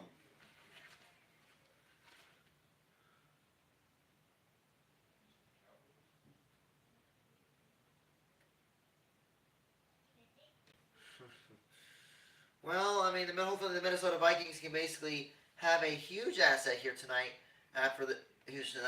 for a huge asset for the season. They need a quarterback. They need a quarterback, offensive tackle, a defensive lineman, an edge rusher, and a wide receiver to help out Justin Jefferson. Quarterback, and then wide receiver. That was Malik Neighbors, the second wide receiver taken by the Giants. J.C. Latham, the second of two offensive tackles. Joe Alt was the first, and Marvin Harrison Jr. was the first wide receiver. Moments ago, we saw our first trade. The Minnesota Vikings moved up one spot with the Jets. They flipped the Jets a fourth and a fifth on Saturday. Now they got some special people here. Here are the next picks for the Minnesota Vikings. It is to take J.J. McCarthy, because Michael Penix was selected by the Falcons about 20 minutes ago. Here's the commissioner to make it official. To help make the Minnesota Vikings selection, we are honored to have with us the surviving mother, brothers, and nephew of fallen hero, United States Army Sergeant Zachary Ewing.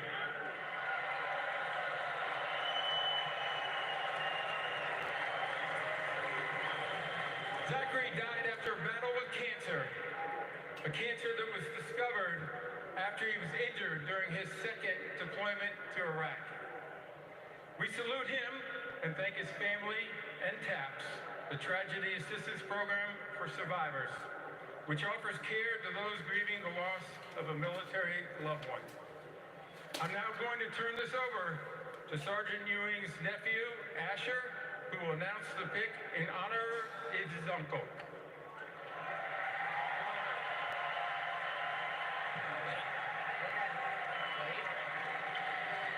With the 10th pick in the 2024 NFL Draft, the Minnesota Vikings select J.J. McCarthy, J.J. McCarthy. And a huge ovation. J.J. McCarthy from Michigan.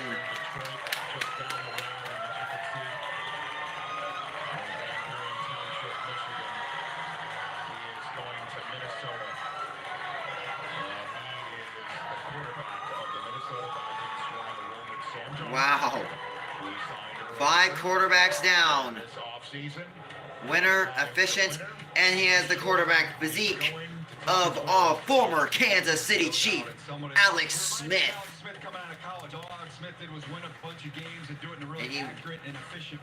So congratulations to J.J. McCarthy of now becoming a Viking, to helping out Minnesota in the NFC. Like some of the other quarterbacks we've seen go so far in the draft, but when you do your homework on him, you see the ability to make these big-time throws. The athleticism, you get some inside pressure. Can you beat that free rusher? Absolutely, he can make that happen. Here he is against TCU, a game where he really showed off his legs in 2022. The next-gen stats powered by AWS. They definitely needed a quarterback there, so as of right now, he's one of the latest picks. 5 quarterbacks down. And interestingly enough, that's the order in which the quarterbacks came off the board that you see on the screen right there. Nice work by Next Gen Stats of seeing that one through. I will just add this one thing, guys. So next up is the New York Jets, and their pick is in already tonight.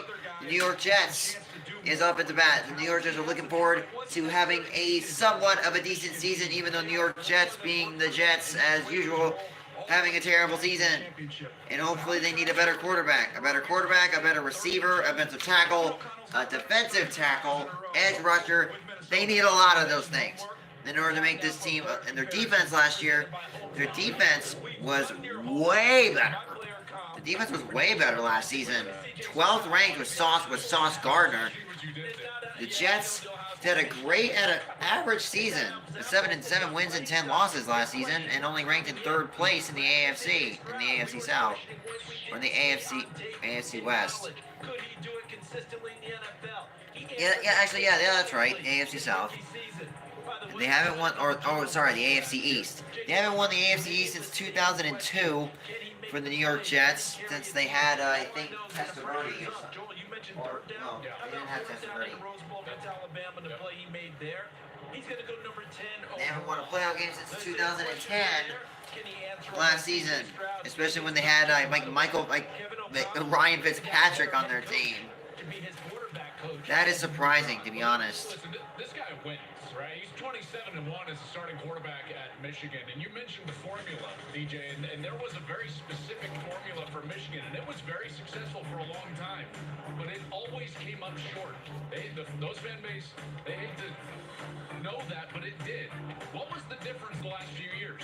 And in particular last year, it was that they had a quarterback that could go above the X's and O's on third down and actually move the chains, keep their offense on the field, and win the big games, whether it was championship games or against Ohio State or in the Rose Bowl against Alabama. That's what JJ did. And then here's the caveat, though. That quarterback had to be selfless enough to also play within that system that you talked about, and he was that guy. He was a unicorn for Michigan in a lot of ways. Real quick, I asked Kevin O'Connell about him a couple days ago. He said, I want to coach that kid.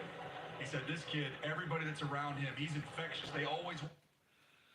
As of right now, it kind of looks like hopefully the wide receiver for the Jets could be a huge asset to this team for New York. If New York can have another average season as they did last year without Aaron Rodgers getting hurt, and hopefully that their process can go perfectly well, since now Mike Williams went to the Jets. He recently went to the Jets due to a fan betting of doing a DoorDash order in order to play for the Jets. He already signed to the Jets. So now here's Roger Goodell to select, announce the pick for the New York Jets. With the 11th pick in the 2024 NFL Draft, the New York Jets select Olu Fashanu, tackle, Penn State. So they go Fashanu from Penn State. in the direction of protecting Aaron Rodgers rather than handing him another weapon to throw to. Yeah, they went out and got Tyron Smith and Morgan Moses. Those guys are both 33 years old. This is the left tackle of the future. Interesting to see if he gets on the field right away, but he is a pure left tackle. If he would have came out last year's draft, he would have been a top 5 pick. He was coming off a monster year as a very young player, decided to go back to Penn State. You see the anchor and the power, a pure pass protector. You want to try and hit him with a counter move, he can redirect and put the clamps on you. That is his calling card. In the run game, you want to see him be a little more consistent. Was more seal and wall off than really power guys and finish guys, but there was improvement in that area in 23 compared to 22. Remember, they picked Tyron. What a great day for Fashanu, being a tackle for offensive tackle for Aaron Rodgers. Hopefully he'll be a huge asset to the Jets as we speak of right now. So congratulations to Ilumina Fashanu. Next up is the Denver Broncos. 2024 NFL Draft is presented by Verizon. Verizon Small Business Denver Days Broncos of the did Year. okay last season, 22nd but another losing record in 7 straight seasons. Beating the 16-game losing streak against the Chiefs, against the Kansas City Chiefs due to the poor offense of the Kansas City struggling issues, especially returning into the ball. And since hopefully, now we have to start up that streak all over again. Like a free 5G phone when you switch. No trade-in They haven't made the playoffs since Peyton Manning was quarterback and winning Super Bowl 50 against the Carolina Panthers in 2015. First team in anybody's in this place in 8 straight seasons immediately after a Super Bowl win. Say hello to future you. You made some bad money moves. So no vacations for you. Never got a credit card with rewards. No, we'll never see of yours. All these places will never go. Here isn't us in Mexico. Don't make your kids hate you. Start making smarter financial decisions today. As of right now, hopefully the Denver Broncos can make a good process going for the next season for the AFC West.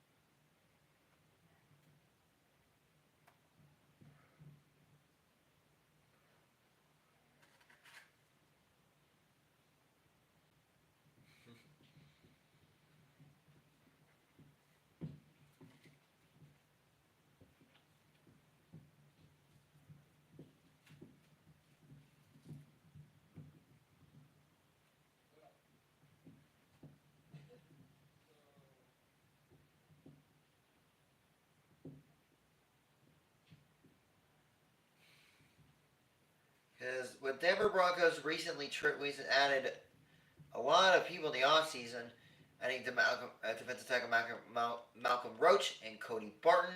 They recently cited a wide receiver, which again I wasn't paying attention of, and they cited a safety named Brandon James.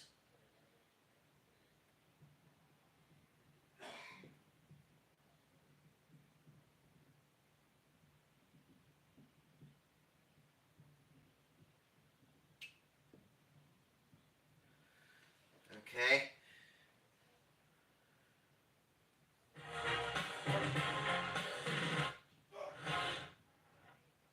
Sorry. Anyways. As of right now, we're looking pretty good so far. They ranked 19 with Russell Wilson before a very bad end to their season, benching Russell Wilson and having another quarterback take over for him. Because according to them, Russell Wilson wasn't good enough to help out for the last couple of seasons with Denver.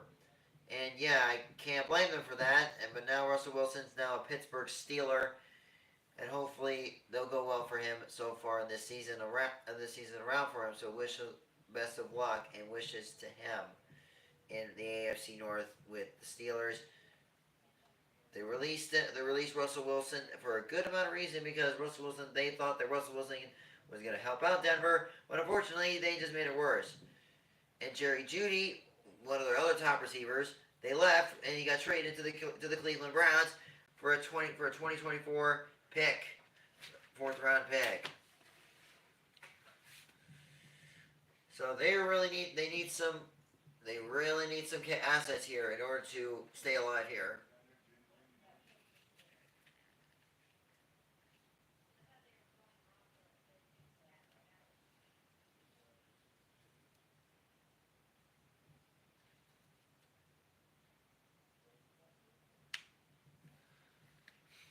First round pick since 2019, and they had none last year.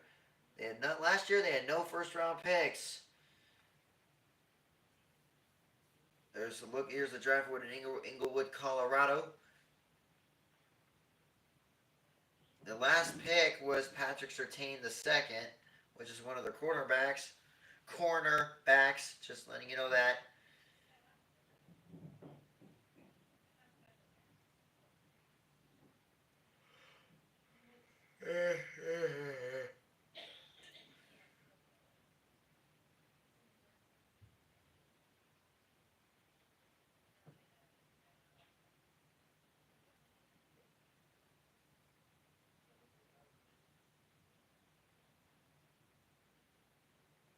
Alright, so as of right now, ladies and gentlemen, we're looking forward to the pick for the Denver Broncos.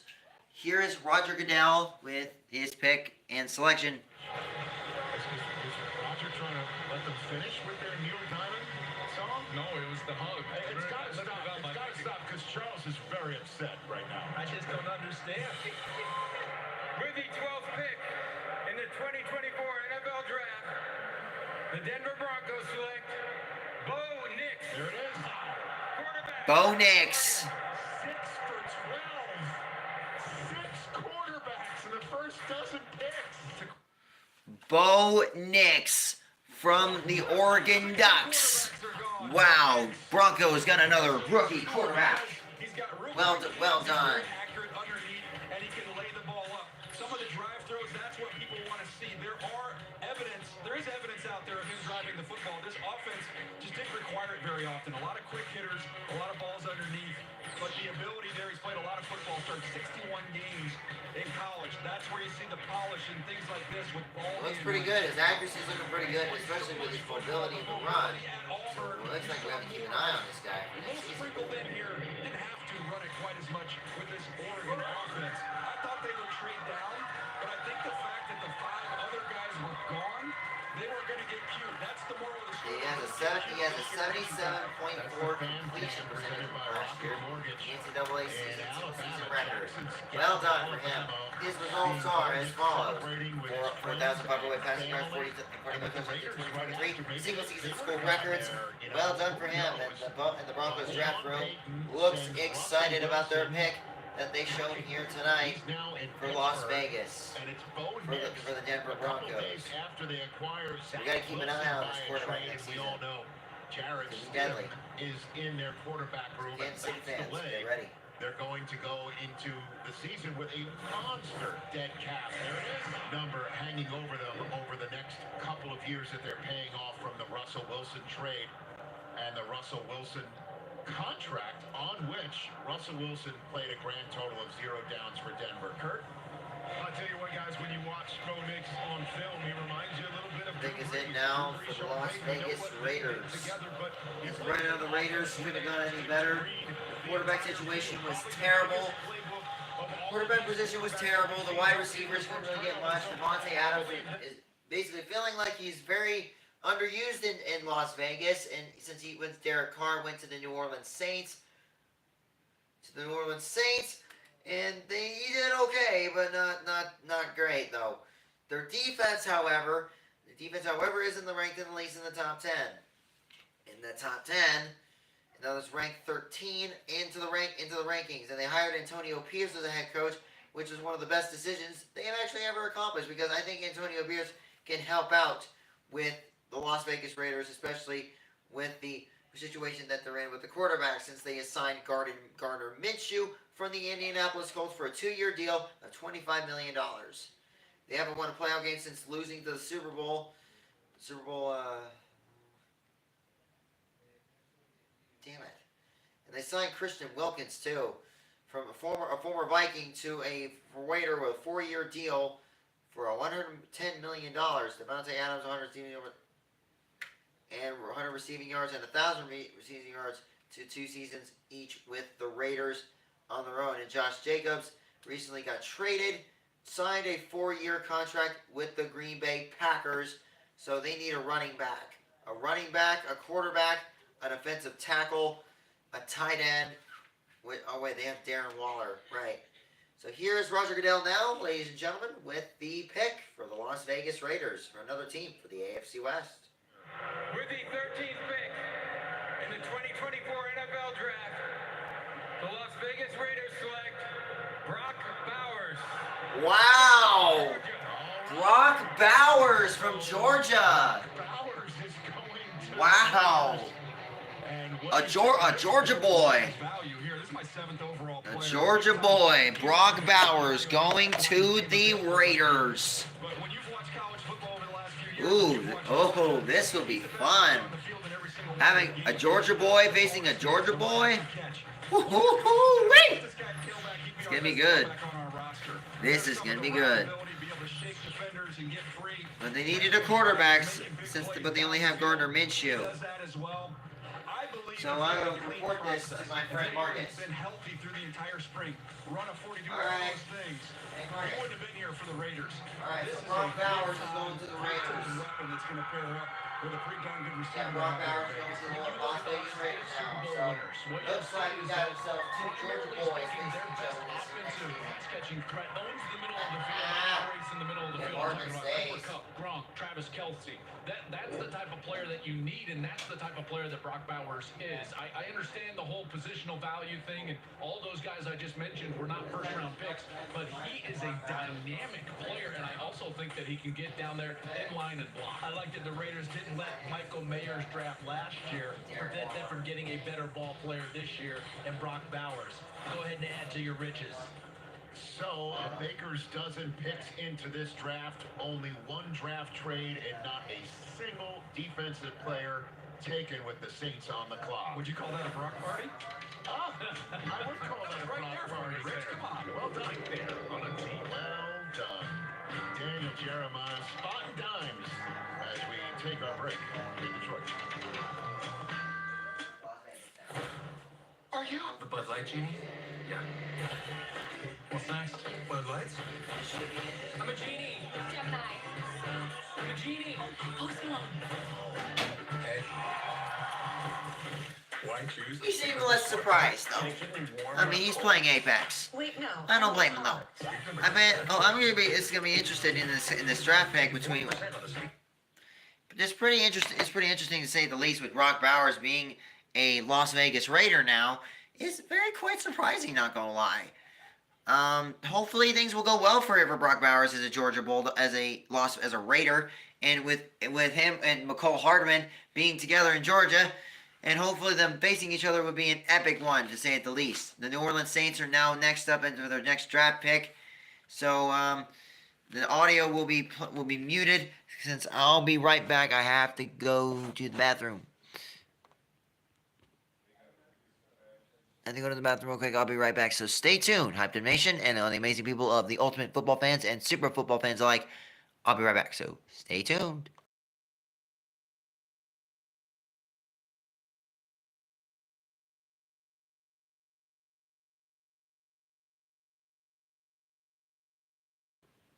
And once I come back, I'm pretty sure the draft pick will already be in. So I probably might miss this one. So I'll be right back. So stay tuned.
All right, I am back. All right, so the next. Okay, so recently now the New Orleans Saints have picked Talise Fugata from Oregon State, an offensive tackle.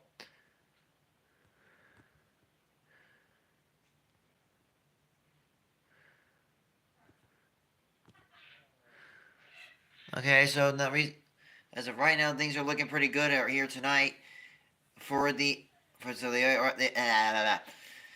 so the Indianapolis Colts just drafted a offensive tackle from Oregon State.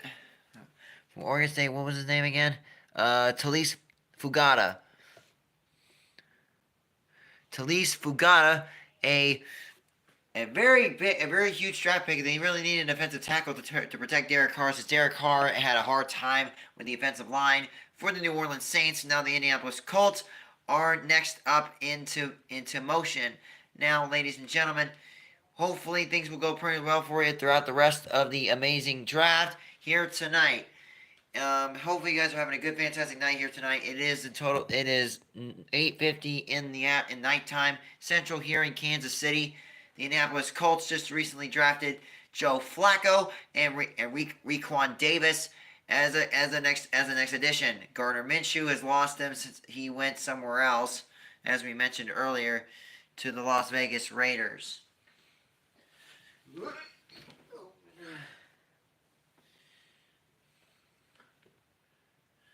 Oh no. Oh no. Oh crap.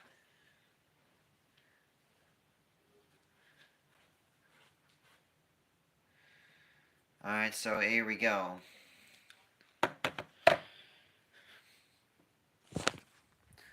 As far as we all know as of late, I think this draft pick is looking pretty good so far. So we're gonna switch. So how about this? We're gonna be switching.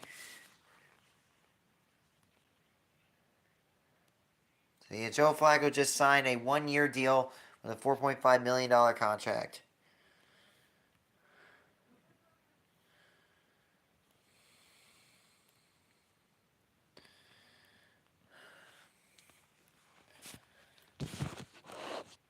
Hang on.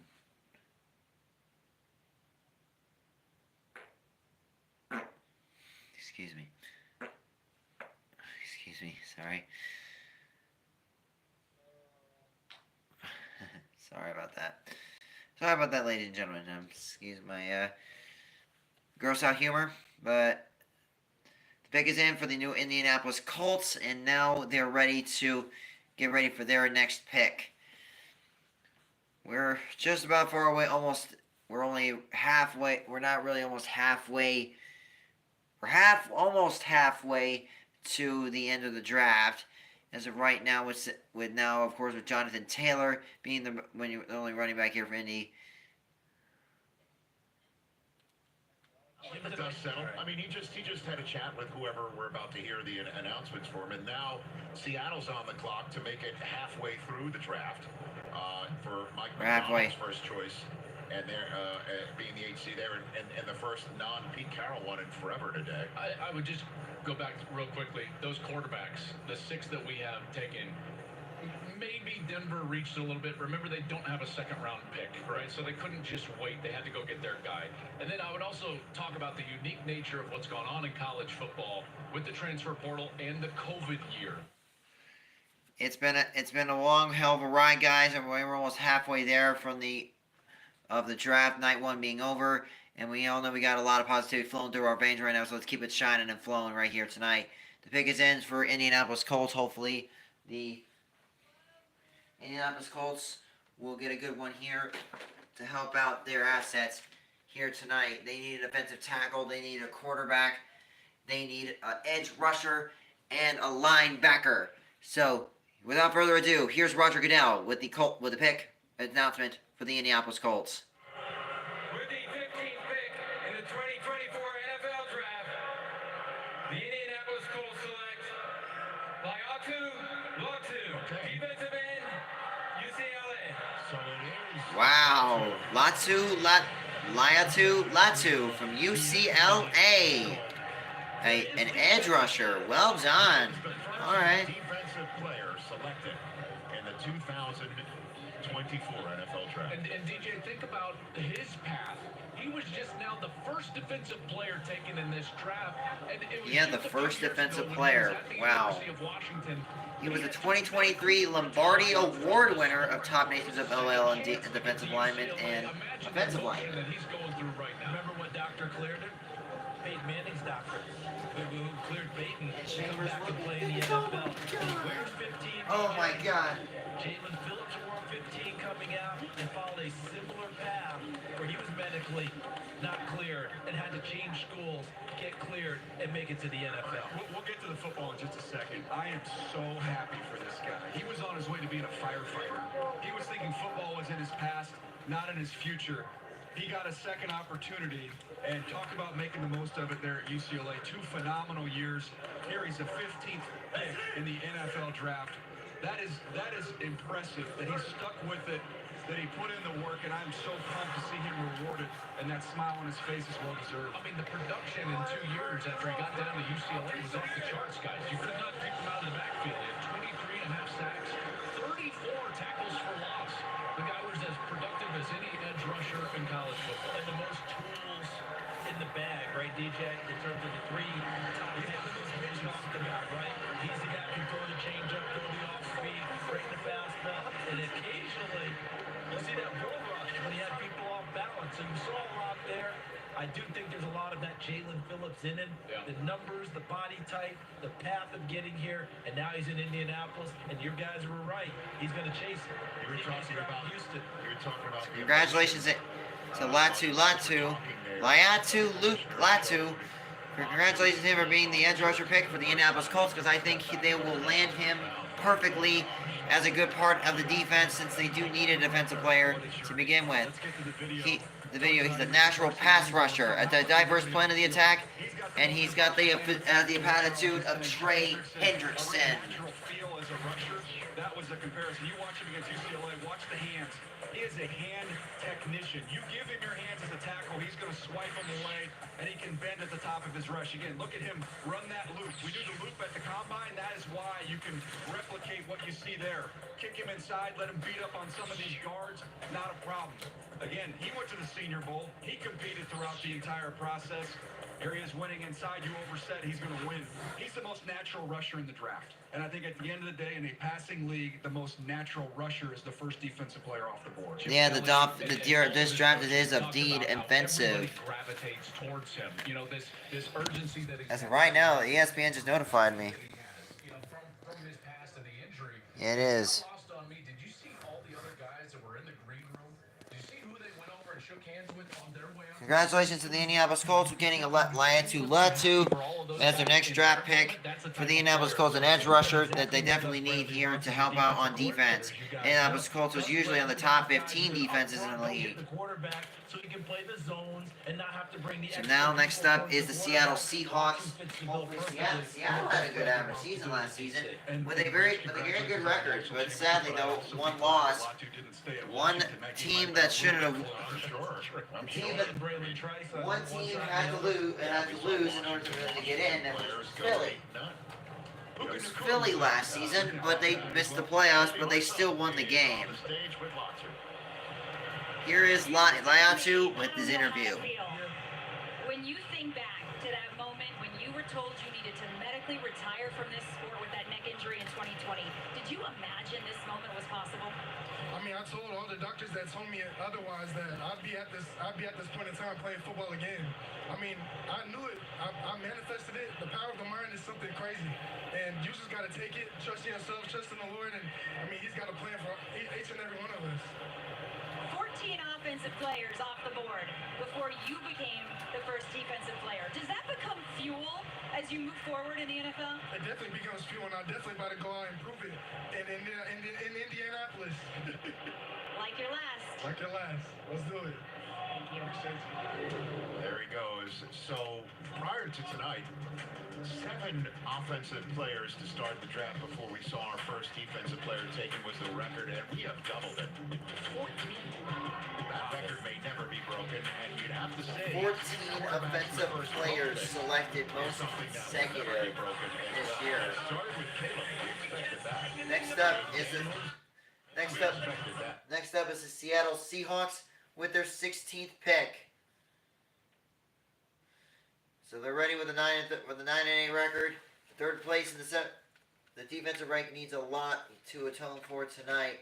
Their pick is in tonight, and we'll be right back after these messages once again. So far, what do you guys think of the draft? Leave a comment below in the chat. As of right now, we look like that we're having a so far hell of a time right here, right now.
And I'm really excited about this, man. This is awesome.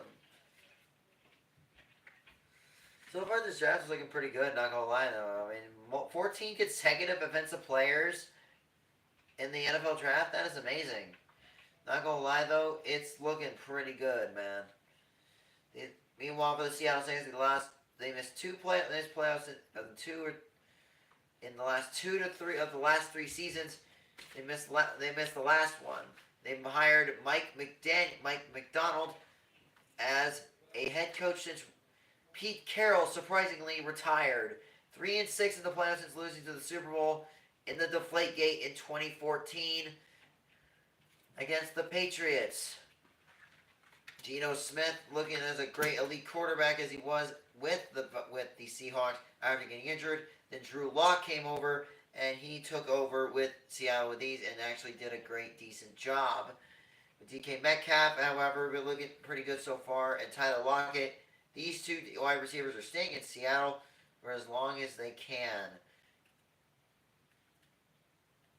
So it's 6 p.m. So it's 6 p.m. that tomorrow night is the announcement of night 2 of the NFL draft. So hopefully, stay tuned for 6 o'clock. So stay tuned, Hyped Up Nation, and the amazing people of the Hyped Up Nation, Helloverse Comic Crew, and the amazing people around the world, and also Super Football and Ultimate Football fans alike. Get ready, because this is going to be another great day of NFL draft of playing football. Night 3, like I said, it will be to be determined.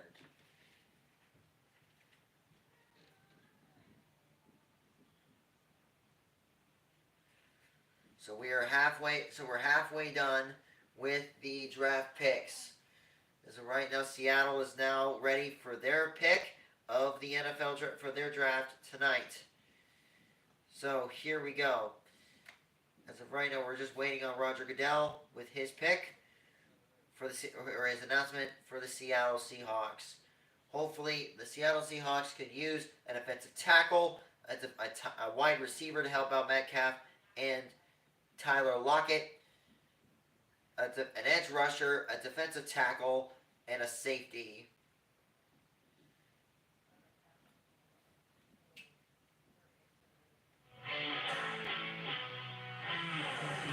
Miles from adversaries.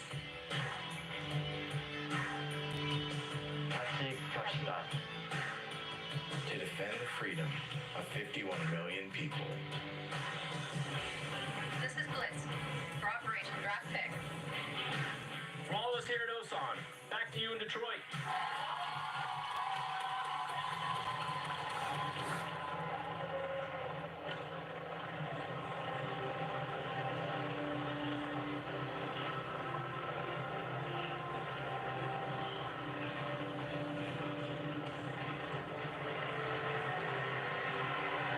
Roger Goodell, the draft pick for the Seattle Seahawks. Thank you to our men and women who serve in the United States military.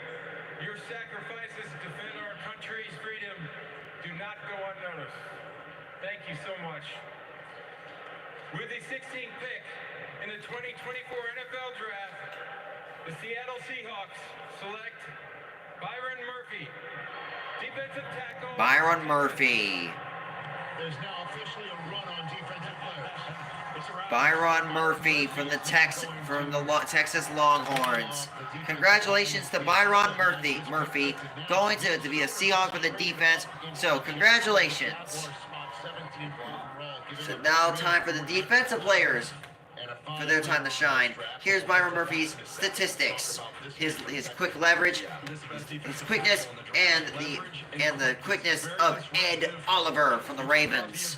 As of right now, things couldn't get any more better for the Seattle defense. They needed. He's got unbelievable core strength. Be able to drop that knee down and anchor down. Stacking and shedding blocks. Some guys hang on blocks and create a pile. He gets off blocks and goes and make tackles. Playing on the other side of the line of scrimmage in the run game, he's almost impossible to cut off when he's on the backside of a run play. He just beats blockers to spots. But this is the calling card. Only 5 sacks. Doesn't seem like a huge number, but a highly disruptive player. Joel, let me give you a couple numbers here this offseason. Chris Jones, 5 years, $158 million. Christian Wilkins, 4 years, $110. Metabike, 4 for $98. Derek Brown, 4 for $96. This is a league that values defensive tackles, and this is a very good one. And it's a coach who really values defensive tackles. And look at that, a trade. The Minnesota Vikings with a trade. Wow, so they get another draft pick, and their pick is in. So, ladies and gentlemen, we've got ourselves a trade here. Pieces of the puzzle with Byron Murphy, Leonard Williams, Bowie Maffei, Devin Witherspoon, and Reek Woodland.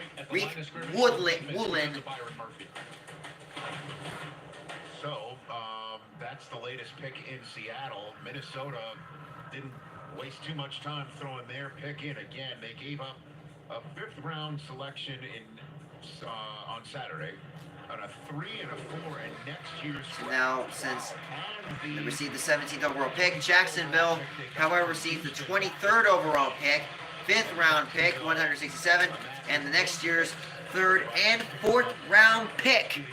So Minnesota has no choice.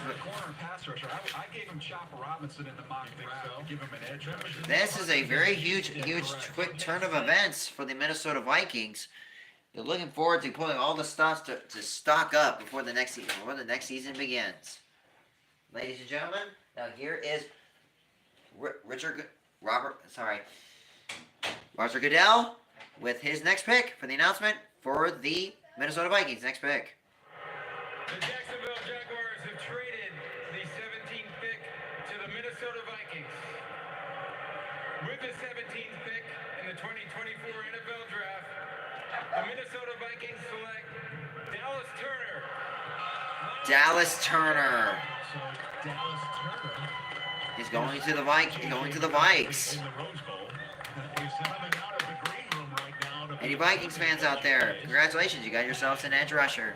The edge rusher from Alabama, who many people penciled in to go to Georgia 8th overall as the first defensive player taken, is now coming out of the green room as the 3rd defensive player taken in a row after 14 offensive players started our night. This tells you what type of night it's been. In the back of my mind, I assume Dallas Turner's gone. Already gone. I didn't even have. We're going to look at names. I'm thinking, okay, who's going to be there for him? And I got to go all the way up to the very top. Look at Dallas Turner looking at those cool red glasses. This looks so cool. That's a job well done. Yeah, I thought the same thing too, which is why I mentioned his teammate and Terrion Arnold. Right church right here. He is coming out and holding up a purple jersey to, we're assuming, complete the Minnesota Vikings night. They came in with 2 first-round. So congratulations to Dallas Turner for becoming the next edge rusher for Alabama. He had 14.5 tackles, 22.5 sacks, 32.5 tackles in his career. He has a good strength of rail length, a loose rusher, and he has a good rusher protege to Brian Burns. uses those arms to be able to reel guys in. So he could be a huge asset for the defense for the Vikings. Some teams had a They control that. I definitely didn't need have an issue. a lot of He's able to defensive hold his players. ground, take on blocks. You saw it there. That inside long arm working against Georgia, that's his calling card as a rusher. Able to pry that shoulder open and then get inside. And then once he gets to the high side of the rush, there's that burst and bend to finish the eight. And one thing about Alabama players, as you guys all know, when you played for Nick Saban, it's 4th and 1 every day. All right? That's how they work in practice, how they go.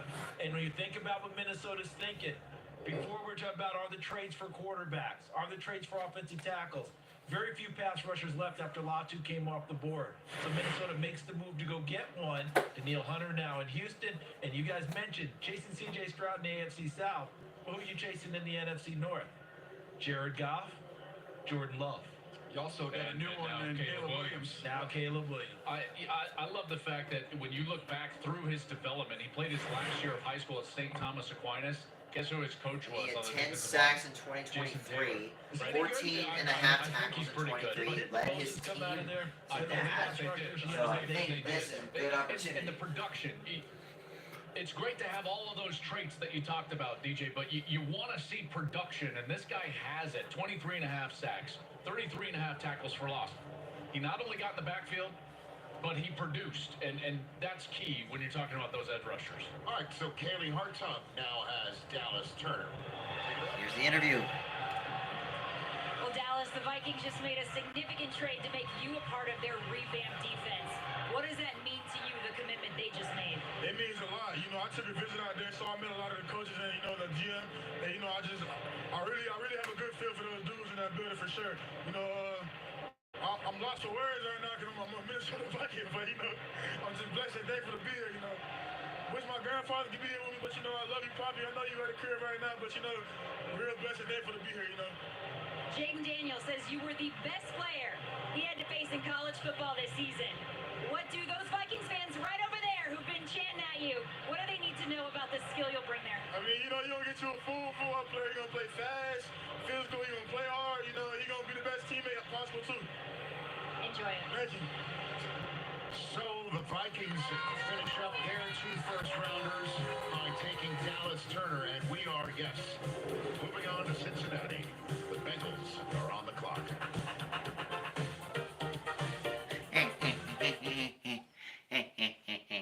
And another. And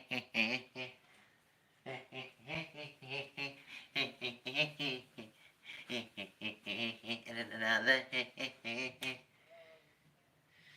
All right, so the Cincinnati Bengals are up next in the 18th pick. Their pick is in automatically, ladies and gentlemen. The Cincinnati Bengals looking forward for a quick rebuild after a very rough season. A very rough season, especially to their loss of their quarterback, Joe Burrow, who had to suffer a season-ending injury and had Jake Browning take over. Jake Browning was pretty fire last season, helping out the team to have a good record over 500, but still missed the playoffs. Jake Browning did a hell of a job last season, and hopefully Joe Burrow can give him some praise and respect that I'm pretty sure that he already has. So congratulations to the Bengals for putting up a decent season, but not enough to make the playoffs. It sucked that Joe Burrow was a huge benefactor of the Bengals' demise last season. So, what does Cincinnati need? Wide receivers, a defensive tackle, offensive lineman to help out with the defense, to help out Joe Burrow, especially when Joe Burrow is facing Mahomes again, which is going to be a very hell of a fun ride. That's for damn sure. As of right now.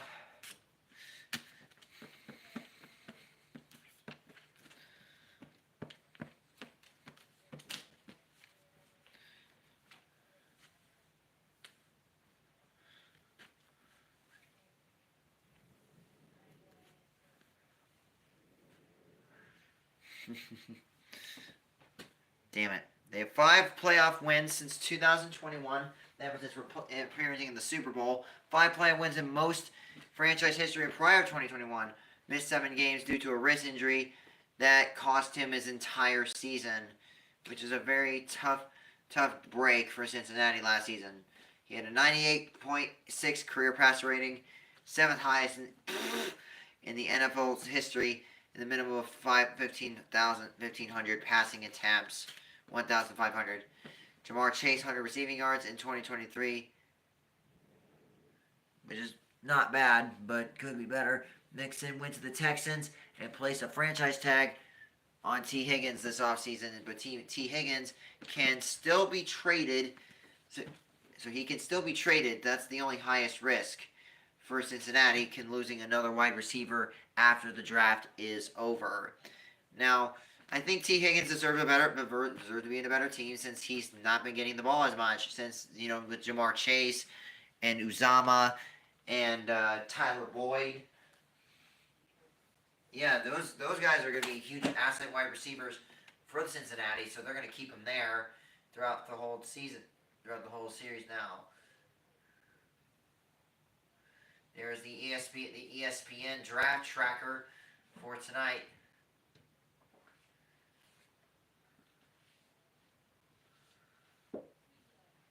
Right now, the Los Angeles Rams are on the clock now. The first round pick is 2019. So we're looking at Cincinnati on the clock now, ready for their pick, adding Zach Moss and former Miami wide receiver and Raiders receiver tight end Mike Gesicki, which is again another good veteran, another good tight end. So let's just see how things will go for the Bengals and see which player they will get here tonight. So who will it be? Here's the bigger question: who will it be?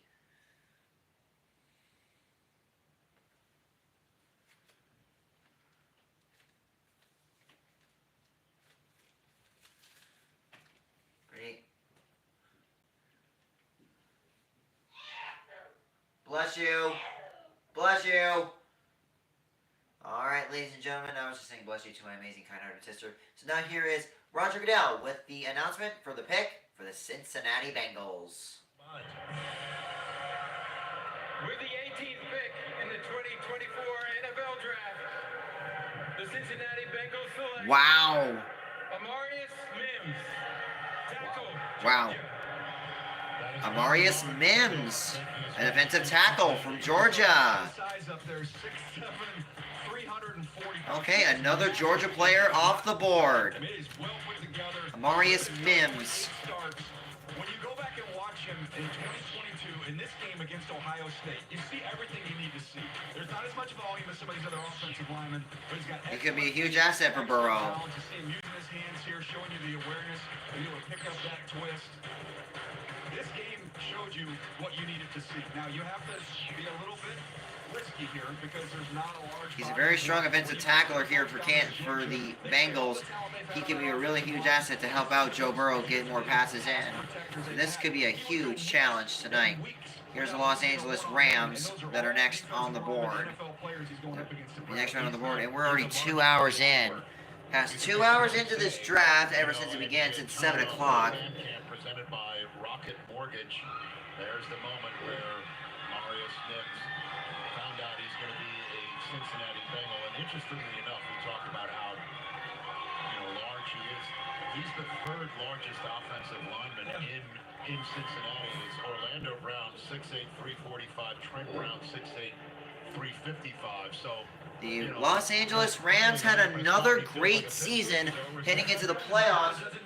They get into the wild card round. That second place made it into the playoffs in 3 of the last 4 seasons. Missed last year. Missed last year's season. This year they made it to the playoffs, but sadly lost. Why'd they miss the playoffs? Lost to the Detroit Lions in the wild card game in a very close thriller battle. Matt Stafford with a great 264.3 passing yards per game in 2023. That's the top, underneath the top 5. 3.5 minutes under the top 5. The Rams and 440 plus yards and 1 passing touchdown. It's the first round selection. And with the rookie of the year, Puka Nacua. Head coach, as a matter of fact, Did they even know to come to the facility? the last first round selection made by the Rams was the guy who helped introduce the draft tonight in Jared Goff. That's the last first round selection made by the Aaron Rams. Donald sadly And it wasn't retired, made one of by the McVay. greatest defensive tackles in the modern era. Aaron Donald retired this offseason. Michael Penix pick earlier. My understanding And is the here's Falcons Cooper did Kupp, call Kirk Cousins fewer than 1,000 yards while last they were on the season. clock Last to season small he heads missed up that they were taking a 13 quarterback. games due to Meanwhile, injury. talk He about the won Los 7 Angeles of their Rams last and 8. their quarterback. My understanding is Matthew Stafford, while he has been in the building, does want an adjustment on his contract, does want more guaranteed money, has this year, believes he has a lot left. Okay. Due to the lingering issue this offseason for the Rams, Kurt. Well, I'll tell you what, Ow. he's the guy they're going to build around. I know there was Draft Room Beach, Draft Room in Harrison Beach, California, here tonight, the Los Angeles Rams. As of right now, things are looking pretty interesting here, folks. We're almost finished here tonight. We're almost finished tonight with this NFL draft, since we're in the 19th pick and we're almost finished. So, hope you all amazing people are having a great rest of your night. Hope you guys are still spreading the love and positivity to the amazing, kind-hearted folks here tonight. Positivity and love has been spreading out like wildfire in a good way, and hopefully we'll be trying to make the world a better place. It just feels great, you know? Picks, right? And look at their SoFi Field. Look at this, man. It looks pretty good. In Arizona Beach, California, they're looking forward to having a SoFi Field in the beach of California, and now their pick is in for Los Angeles. Hopefully they'll get hopefully the draft pick will come in. I think mostly the Rams are going for defensive players. They already have wide receivers, but maybe one more wide receiver core couldn't hurt. They added one of the other best defensive players, Tre'Davious White and Cameron Curl. They lost Carson Wentz to one of the backups, since Carson Wentz went to the Kansas City Chiefs. Yes, you heard that right. Kansas City, Carson Wentz went to the Chiefs to be a backup for Mr. Patrick Mahomes. Yeah, and it was on April Fool's Day. And it was no joke. No joke. I'm not even kidding. It shocked me. If you haven't seen the April Fool's video of Carson Wentz going to the Chiefs, me fainting, check it out. Check out that video. Leave a comment below on it. I mean, it's got almost over 400 or 500 views. That's very surprising, man. I'm surprised Wentz is achieving that he's going to be a backup veteran for the Kansas City Chiefs for Patrick Mahomes. Those eyes, man. Those eyes from that fan's mask is pretty fucking creepy. It's creepy. But I admire his kind-hearted spirit, team spirit, and enthusiasm. Anyways. Well, we're almost there. So now here comes Roger Goodell now with the pick for the 19th pick in the 2024 NFL Draft for Round 1. Here is the announcement for the draft pick for the Los Angeles Rams. Once he gets there, here we go. With the 19th pick in the 2024 Okay. NFL Draft, the Los Angeles Rams select Jared Verse, defensive end, Florida State. Jared Verse, an edge rusher from Florida State. I mean, you're not going to be able to replace Aaron Donald, but it can be a collective group effort. And this is a rugged, physical pass rusher. I've made this comment about Jared Verse throughout the process. He comes in clear packaging. There's making no mistakes about who he is and what he's about. He is a bully on the edge. He's explosive with his hands and his feet. So let's take a look from Jared Verse. He's a bully and explosive hands on feet, and the arsenal of Will Anderson Jr. Let's take a look. He will test the brakes of offensive tackles for free across the NFL. Watch this. He's just running them right back into the quarterback. That's what he does. He also has the speed. He'll mix that in, try and win at the top of the rush. But more than anything else, he's going to go through your pads. The quickness shows up against the run. He can hold up the front side, and then he can be disruptive on the back side as well. But a very rugged, physical football player, showing you the effort to get right back off the ground there. I'm a big fan of his game, CD. I talked with a top-level NFL scout former GM, and he said, hey, this kid had a reputation of being, kind of a you-know-what. So I asked him point blank, are you a new you-know-what, Jared Verse? And he said, I am on the practice field and on the game field. The rest of the time, I'm an okay guy. He knows how to turn it on. That's right. Pick 20. Steelers already 3.5 minutes into their clock time. So the Pittsburgh Steelers are next. Someone's rented house. Look at that party. My goodness gracious. On the beach in California. It's not that warm here. I'll be straight up. All right, so far the Pittsburgh Steelers are next on the board. Shout out to my amazing coworker Aaron, who is in Kansas City, is a Pittsburgh Steelers fan, and shout out to my amazing grandfather, Grandpa Scott, who is a diehard Steelers fan. Let's see how the Pittsburgh Steelers will deliver here tonight. Sorry that I'm looking too close to the camera because I'm doing a battery change. Just kidding, I'm not doing a battery change. I'm trying to put the battery back in. All right. Here you go. Got it all fixed up. So the Pittsburgh Steelers are on the clock right here, right now, here in Kansas City. We're in pick number 20. The Steelers, the defensive players are coming in hot here tonight. Let's see if if Pittsburgh can pick somebody good. I think since they have Russell Wilson and Justin Fields, I think they need a wide receiver. Wide receiver, tight end, an edge rusher, and a defensive tackle, and a safety. I think that's basically kind of where things will go here throughout the whole rest of the draft. So now 14 offensive players have dropped in the draft. Now the defensive players are kicking in pretty good so far.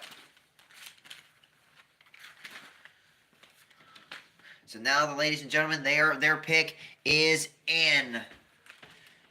Chambers, oh my God.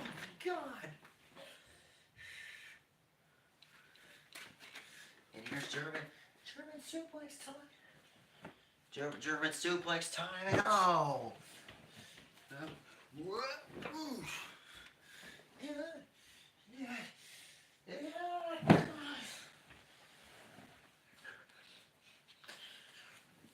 And a roundhouse kick. Hey. Here we go.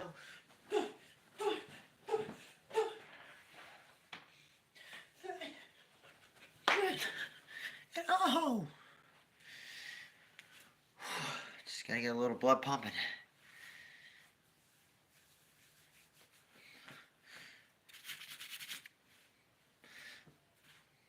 Positivity, baby.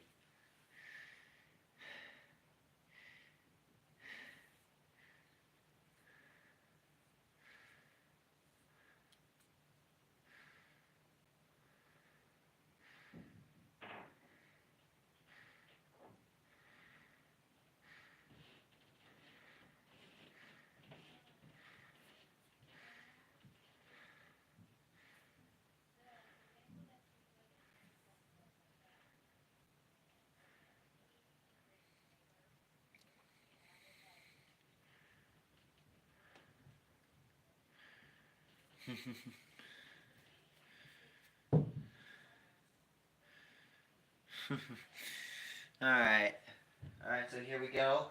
And we are back after the commercial break to announce. So for the announcement, pick for the 275,000 fans attendance tonight, a night one record. The first night of the first ever draft in Detroit. Rich, I was fortunate to be the MC of the official announcement of Detroit here in 2022. Commissioner Goodell was here. Governor Whitmer was here. Deputy Mayor, everyone was here. Mrs. Hamp was here from the Lions. Everyone around there asked me, what was the biggest draft you've seen so far? And I said, Nashville. And they're like, what kind of numbers? And I said, 600,000 over 3 days, I think is what they've been advertising. To a person, everyone in Detroit said, we're taking dead aim at that number. They are all over it right now. Congratulations. Over 275,000 fans in attendance from all 32 teams around the United States in the first night record of the NFL Draft. As of right now, things look pretty amazing tonight for night one. And Najee Harris and T.J. Watt. Looking forward to this season. Hopefully, the Pittsburgh Steelers have not won a playoff game since 2016, ever since their last game went against the Kansas City Chiefs. It was against the Chiefs. Or actually, wait, that was in 2018. Never mind. They asked that one in Kansas City there. All right, so Roger Goodell is coming up soon. Here is the best available. Most of them are defensive players. So most likely is the Pittsburgh Steelers looking forward to getting defensive players tonight here in Kansas City. Sorry, in Detroit. Sorry, my bad.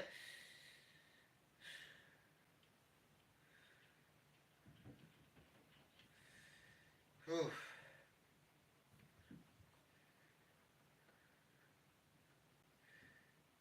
And here we go. Here is Roger Goodell, and with Cam Hayward, with the Walter Payton Man of the Year, Cam Hayward, will be announcing the pick for the Pittsburgh Steelers. Here's the pick now, ladies and gentlemen. Tonight, 32 young men will embark on their NFL career, striving to make an impact on the field. But their impacts will be felt far beyond their field, but in their communities. No one embodied that more than Walter Payton. And today, the league's highest honor, the Walter Payton NFL Man of the Year Award, presented by Nationwide, recognizes his lasting legacy. Tonight, we are proud to welcome the 2023 Walter Payton NFL Man of the Year winner, Cam Hayward.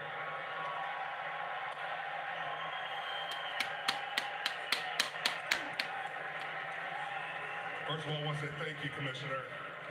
And most importantly, I want to say thank you to the Payton family, the NFL, and Nationwide. The NFL draft is special. To my fellow NFL players and the prospects joining the league this week, I want to challenge you. Use your platform to brighten someone's day. The opportunity before you is a gift. And by coming here and being in this league, seize that moment. Be better in our communities, be better for our league, and our world. Thank you so much. Good and true, inspirational words and positivity from Cam Hayward. Here we go. And with the 20th pick in the 2024 NFL Draft, the Pittsburgh Steelers select Troy Fautanu, tackle, Washington. There you go. Okay. They got themselves a tackle for the second year in a row. Broderick Jones last year out of Georgia. Here they go to Washington. As you see, a very emotional Troy Fautanu. Troy Fautanu from Washington. Take this in. He's going to love playing for the Pittsburgh Steelers, and his play style very much fits with the way the Pittsburgh Steelers. This is incredible, an emotional moment. Watch him taking this all in. Troy Fautanu with his versatile, explosive hips and hands, and has the athleticism of Aaliyah Vera Tucker. A good pick for the Pittsburgh Steelers. It's another offensive tackle in the books. He explodes out of his stance. Watch his feet once he gets out there. Boom, quick feet, quick hands, and a jolting punch. Outstanding athleticism and anchor. Look at how low he's able to drop his weight right there and squat down versus a power rusher. Out in space, excellent. Think about those screens to Najee Harris out in space with the Pittsburgh Steelers. Jalen Warren as well. They're going to have some fun using his very versatile skill set that you have there at Troy Fautanu. There's no greater honor than a player can have than when your peers recognize your greatness, and his peers in the Pac-12 voted him the Morris Trophy winner as the best outstanding lineman in the Pac-12. They know what they faced each and every Saturday, and now he's bringing that to Pittsburgh. Ian? You wonder how a talented player lasts this long. There certainly were some injury concerns. First of all, the Steelers are good with the injuries, but let's go over them. First of all, he had a previous ACL injury, some wear and tear potentially down the road, could need another surgery there. Then had a previous Lisfranc sprain. The foot is a little stiff, stable, but stiff. That's how a talented player lasts this long, guys. Miami Dolphins on the clock. 2 minutes to go until their selection. So let's sneak in this commercial break, pay some bills, and when we come back to Detroit, the latest from the Miami Dolphins with the Eagles and Jaguars behind them before the Cowboys make their choice. The Miami Dolphins already pick is in for tonight. As of right now, we're looking forward to this. Get this Troy guy to give it a shot here in Pittsburgh to help out with Russell Wilson protect him with all his might and positivity athleticism. So Troy, congratulations, my amazing friend. Even though we'll see you in the road and down the road to the NFL, and you'll be going out in a good glory. You'll go into the league with your hand held high and a heart so pure, you will make it far in the NFL. So congratulations. As of right now, the Miami Dolphins are looking forward to having an offensive tackle to help them out here tonight. We're looking forward to having an offensive tackle to help out with Tua turn the ball over. Tagovailoa, sorry, he just likes to turn the ball over a lot, even though he did a lot better last season and had a hard time with injuries. One more injury, he's done, and he had a terrible reputation of getting himself injured with 3 concussion protocols. If one more injury happens to him, his career is done. He's completely injured, and he'll never play football ever again. Yeah, with one more concussion like that, he's screwed.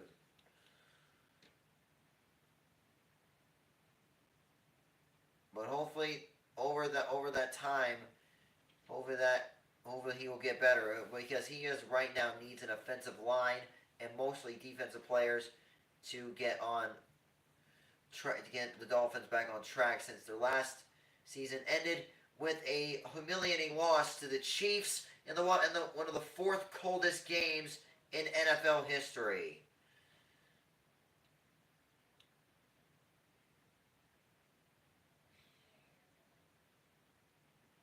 Only scoring 7 points to a touchdown pass to Tyreek Hill.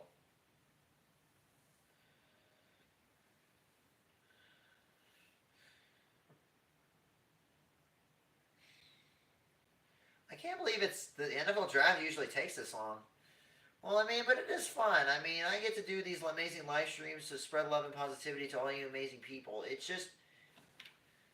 just feels right. It feels right that I get to do it with all of you guys, because you've been supporting this channel and supporting every kind-hearted folk and everyone around the world, because we all know that they all deserve love and positivity in every single step of the way. And we're all proud of ourselves, and we're always proud of them, of the people who need love and positivity, show their true confidence that they still got meaning of life in this world. That they got this. They matter. They are loved and appreciated. And their life will always, forever have meaning. And to always keep going.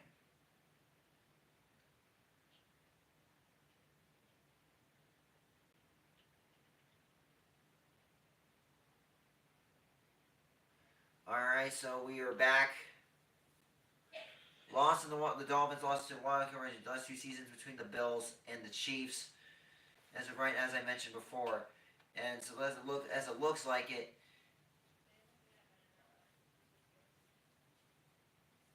most of these people, they need a defensive tackle. Tyreek Hill has...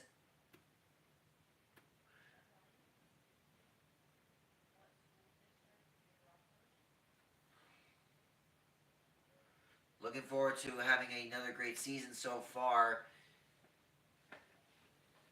And here's a post from Tyreek Hill, the cheetah himself, on X, saying, "Who we taking today?" That is the question. That is the million-dollar question, Hill. And let's see how this goes from here. Sorry, my bad. The only team that did not have a receiving touchdown by a tight end in 2023. That is surprising. That is surprising, to be honest. 401.3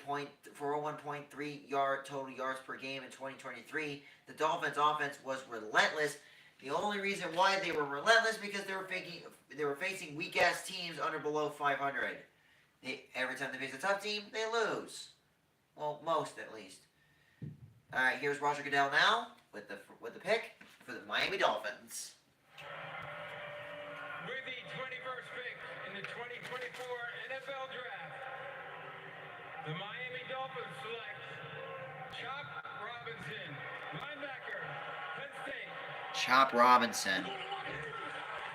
This is a need, as Charles referenced, and this is a fastball off the edge in Chop Robinson. We saw it at the combine, how fast he was. He ran 4.48 at 254 pounds. We always talk about these Penn State guys. They're all explosive athletes. We see it every year in Indianapolis. There's James Franklin in there. There he is, yeah. We are. Here we go. Chop Robinson, an explosive defensive player, raw and has a great limited production on the field. Let's take a look. His ability to win in one-on-one opportunities. Here he is getting to the top of the rush. Not only is he finished with a sack, he's able to get the ball out. That first step. His name is Chop. Ironically, he takes those quick little choppy steps.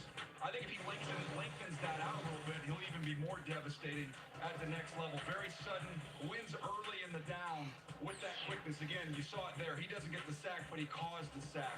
And then in the run game, just shooting gaps, using his quickness to play there. You know, there are players that you got to be aware of on the opposite side of the ball, and then there are players that actually you have to actively game plan against. He's one of those guys. You go back to the Michigan game, Chop Robinson beat their tackle so badly on the first 2 third downs of the game. So the Miami Dolphins really definitely need to amp up their defense since Christian Wilkins from former Miami got traded. He got traded to a different team. So this is a huge asset for it. They needed an edge rusher to help out the rushing defense. Help out the defense for Miami. So congratulations to Chop Robinson for making it to Miami. Next up is the Philadelphia Eagles. So here's the pieces of the puzzle for the defense so far. They have Jalen Phillips, Bradley Chubb, now Chop Robinson, and the cornerback Jalen Ramsey, and Heavion Holland. But the one thing he has to do as well, get stronger in that upper body, because you know he's got to get on the ground. Josh Allen in the AFC East. Good luck doing that. Because remember, Ben Roethlisberger, you couldn't get him on the ground. Remember they used to say it wasn't the first 3 seconds of Roger Goodell looking up here. Here's the Philadelphia Eagles. Since AJ Dillon recently just got paid as another great paying contract extension. $96 million, $83 million guaranteed. So which Georgia Bulldog is he talking He just signed a 3-year Devontae Smith signed a 3-year extension with $75 million and 51 guaranteed. The whiny bitch himself, Nick Sirianni, as the Eagles head coach, made the playoffs in 3 straight seasons. And guess who lost the Super Bowl to? The Chiefs. Take that, you whiny little bitch. Fucking man-child.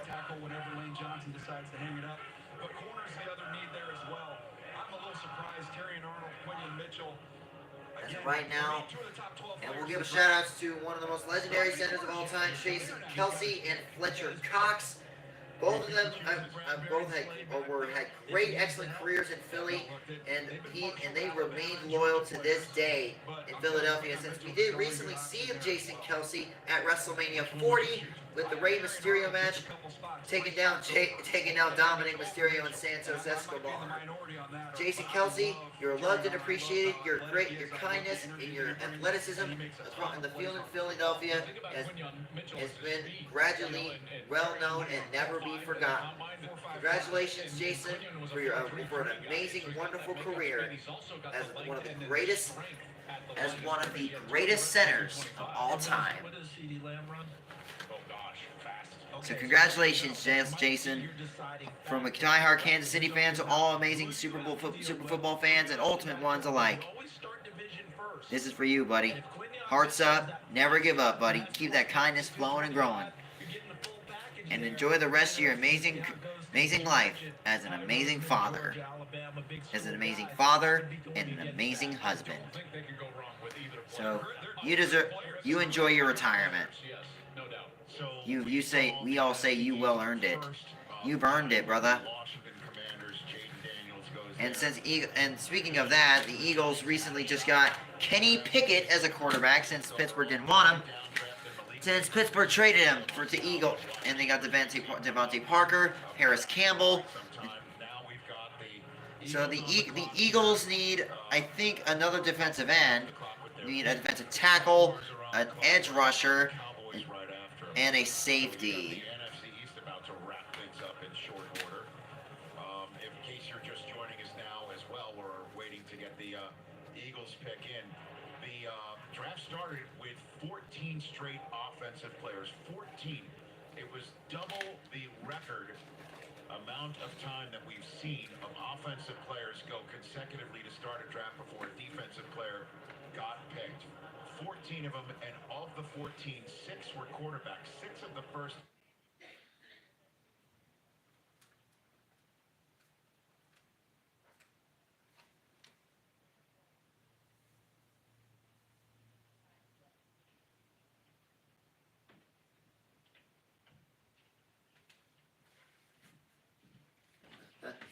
Look at those amazing Chiron fans.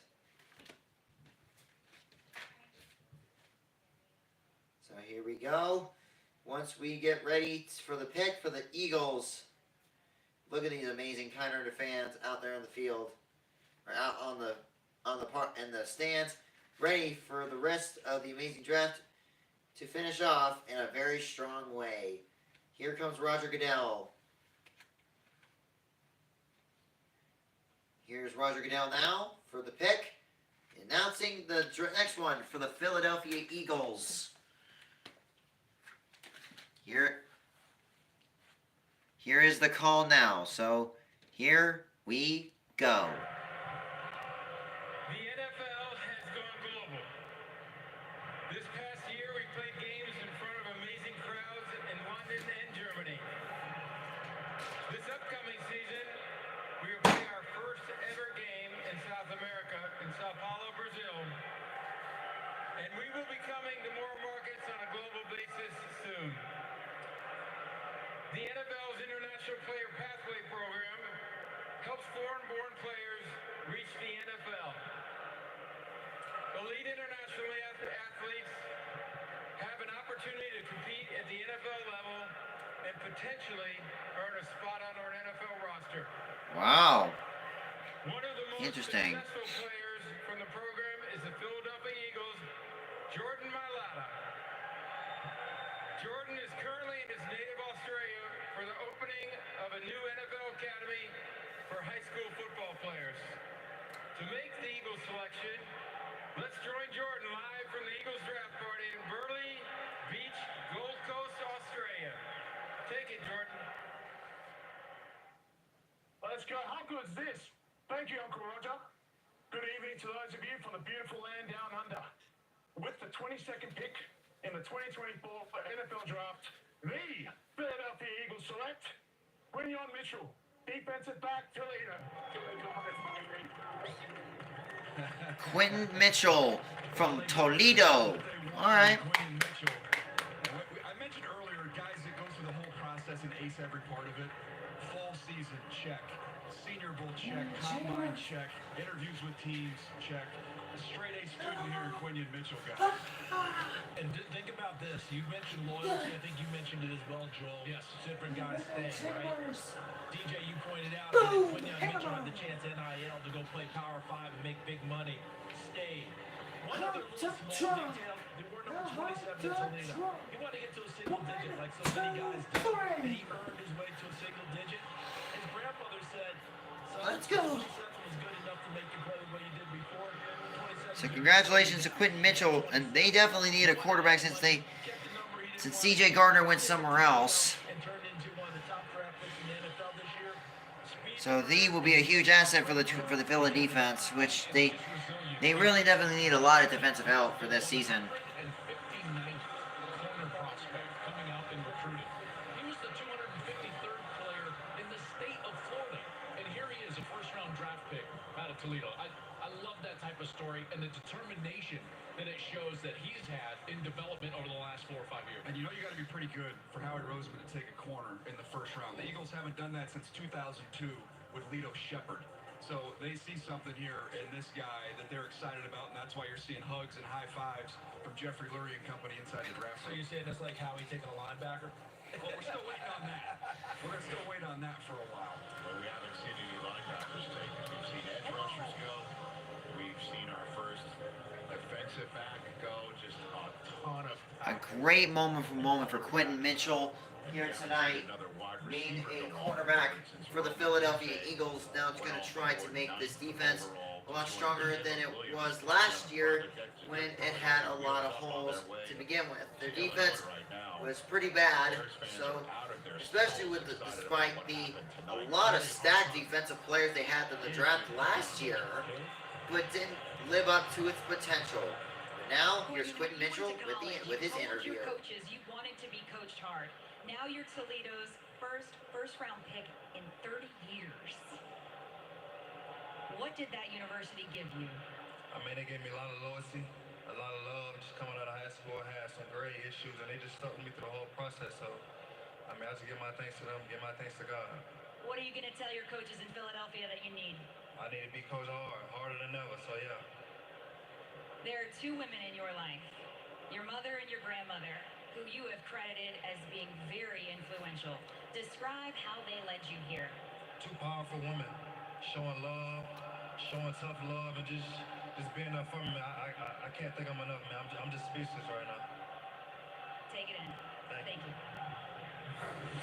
That's awesome. You think about him as a player, Jair Twitchy, Alexander was tough, my comparison. and he has the strength of Jair Alexander, another cornerback for the Green Bay Packers. As well as stop and start. His ability to do that is off the charts. Here he is in off coverage. Does a lot of man-to-man. Here he Nick is in in off for the coverage, Jags. reading the quarterback driving on the football. He's going to make his living with that burst and that speed to be able to drive, attack, and finish. That was a game where he had a ton of production back in 2022. Goes to the Senior Bowl. He was the best corner there, and it wasn't close. Just blanketing dudes all day long. He was challenged by Mike Tomlin after the first day and said, hey, this Roman Wilson from Michigan's been awesome. Why don't you try and test yourself and go up against him? He line counted the next practice and went up against Roman Wilson every single rep. So that speaks to how competitive this kid is. Do you remember how he topped it off? Because we all saw it. It wasn't just a line counting. The Jacksonville Jaguars missed the last playoff game for the 5th time in the last 6 years, especially with the biggest choke job last year, especially only winning one of the last 6 games, or lost one of the last 6 games. Isn't that shocking? Because Trevor, they just, ow. Shit. Ow. Damn it. 40 games, 40 starts, didn't miss, and he was also a staple on special teams. So you're getting a guy that was great in the locker room, was loyal. He talked about the grade issues. He gray-shirted early. You know, that means that you get there and you're not on scholarship early, Rich, and then you don't go on scholarship until the spring. So he overcame a lot. He's going to be 23, a little bit older. I really like this. You know, who's applauded Northern Illinois. He got him 4 times in one game. The Jacksonville Jaguars were on the clock, 17th overall, but they traded down as Tony Khan becomes the first ever. Oh, come on, really? There he is, Tony Khan and his father, who recently just got attacked by the new elite last night. in the NFL. Tony Khan, hang in there, buddy. Hang in there. That's it. Whiny little bitch. Room of the Jacksonville Jaguars. Yeah, they like the He kind of deserved it. Tony Khan kind of deserved that one, since WWE is already winning. Since WWE is already beating Tony Khan in the various amount of ways. Now here is Roger Goodell with the pick for the Jacksonville Jaguars. See Tony Khan getting attacked by the new elite and Jack Perry last night. With the 23rd pick in the 2024 Ooh. NFL Draft, Ooh. Jaguars select Brian Thomas Jr., wide receiver, LSU. Ryan Thomas Jr. So that makes 3 LSU Tigers, and so Jaden Daniels 2 prime targets. He deserved it. Green room, and I guess he's entering the teal room now in Duval County. Brian Thomas Jr. out of LSU is going to go catch passes from Trevor Lawrence. Out goes Calvin Ridley, and they replace him via the draft here. Yeah, they did that when they needed a wide receiver since Calvin Ridley got traded. That LSU offense. Since Calvin got traded to a different team, This dude's no slouch now. He put up huge numbers. he's going to be a really huge asset for this team. And they got a speedster. walking towards He got a huge speedster here He tonight. 17 touchdowns. Yeah. All right. So it wasn't all He is just because 2023 Troy second Neighbors on the leading other side. All He created as SEC. well. And loves football. He was an all-state basketball player in high school and actually gave basketball up. Why? For his first love, which is football. And that obviously catapulted him in the recruiting ranks. And yes, did he benefit a little bit from having Malik Neighbors on the other? Sure, yes, but he has so much speed. And that offense, it was just beautiful to watch. This is a big reason why Jaden Daniels had 100 explosive plays between his own runs and then throwing the ball to these young guys. Congratulations to Brian Thomas Jr. I think he will be a very top speed demon for the Jacksonville Jaguars to help out with Trevor Lawrence. He's silky smooth, top speed, and he tracks the ball very easily. That's good to know here. Look at the separation. You're even, you're leaving when you're watching him. You can be in great coverage. Once that ball goes up, he can tap into another gear.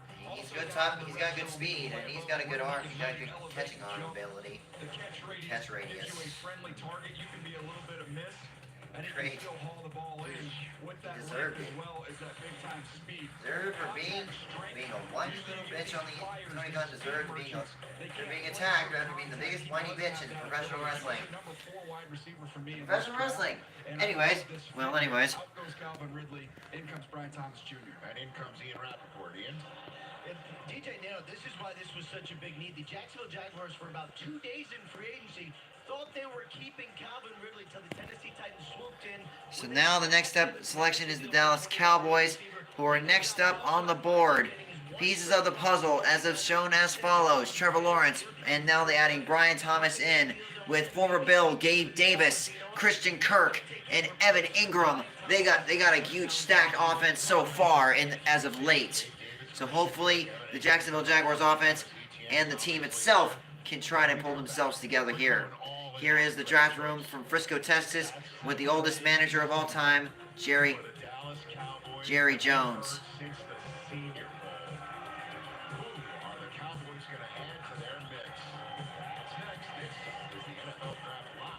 They were one of the best offenses in the league, and they were one of the best defenses in the league, but they eventually shit the bed in the playoffs against the Packers. That is the first team with 12 minutes.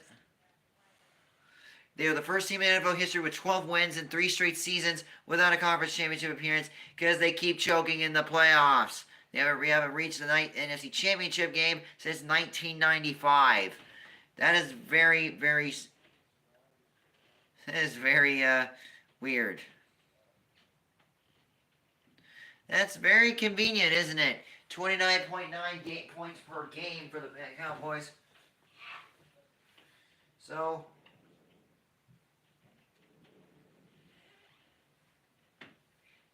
what are they going to do here? All they need is more defensive players, most likely, according to this. They've already got a lot. They got CeeDee Lamb. They got Michael Gallup, Lamb. Since they got rid of Tony Pollard, might as well get a running back. The 24 pick is in, says and Micah Parsons looking pretty good.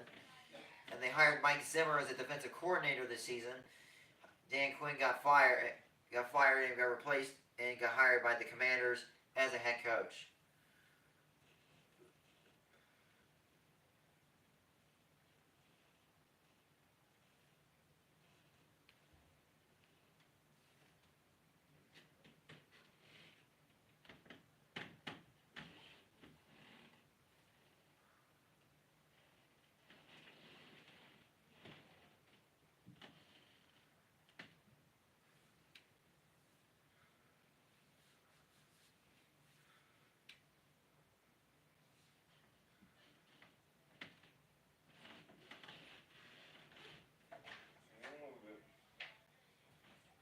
Are you going downstairs?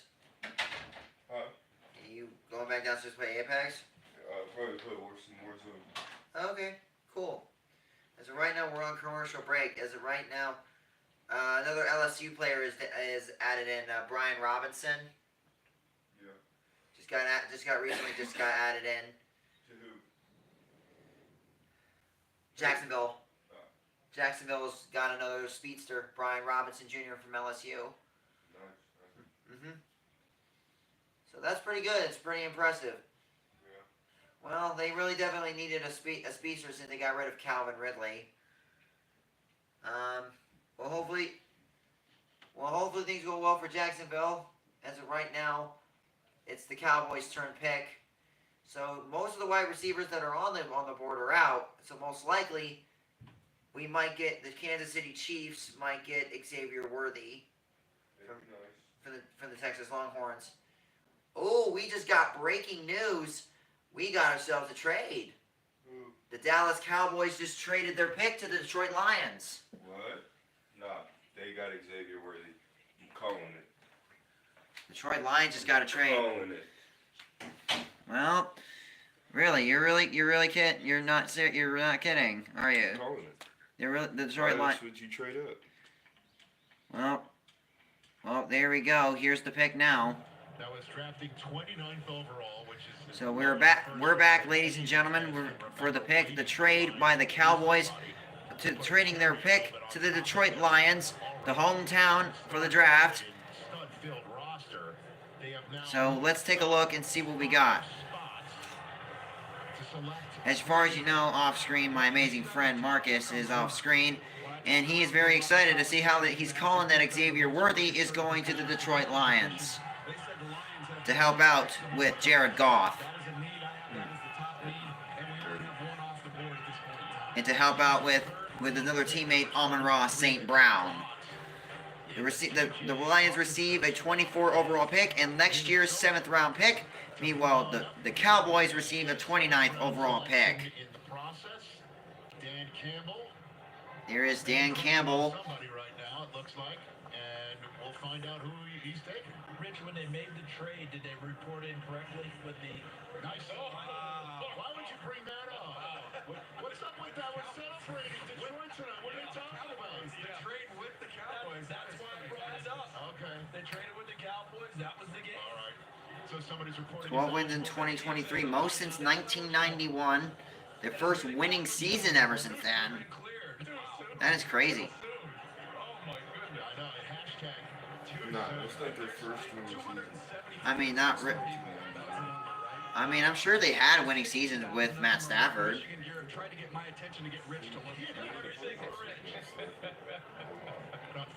But it wasn't enough to make it far. I mean, they've had multiple wins. And no, they did. This was a huge turnaround for the Lions. I want to see how this goes for the rest of them.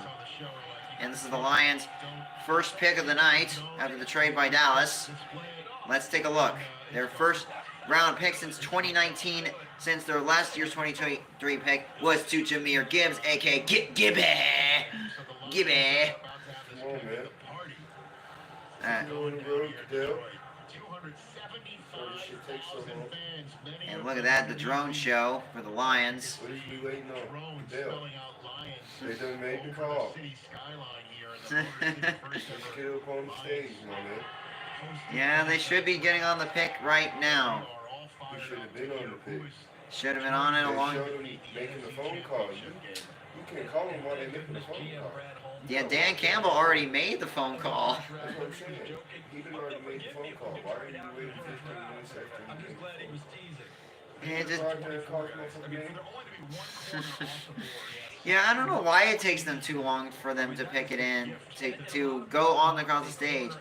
Is it right now? Well, here's most of the... There's either McConkley or Worthy are the only two receivers. We could get him too. The Chiefs could have another Georgia boy. They can help out with Hardman. Georgia's very popular, is one of the most top players in college. And look at this.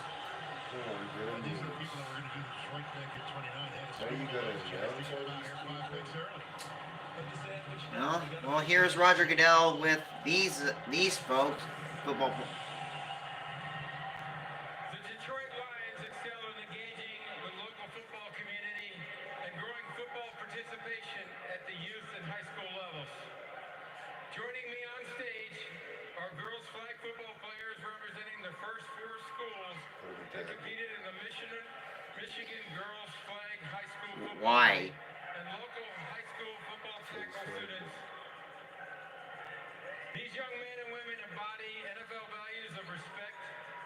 integrity, resiliency, and responsibility of their teams. Congratulations on your accomplishments in your academic and football careers. Now to make the selection, please welcome We're not even saying the pick. Well, Why you gotta get up there and talk before here she is now for the pick. The Dallas Cowboys have traded the 24th pick to the Detroit Lions. Here's the pick for the Lions. With the 24th pick in the 2024 NFL Draft, the Detroit Lions select Terrion Arnold, defensive back. Wow. Terrion Arnold, cornerback, Alabama.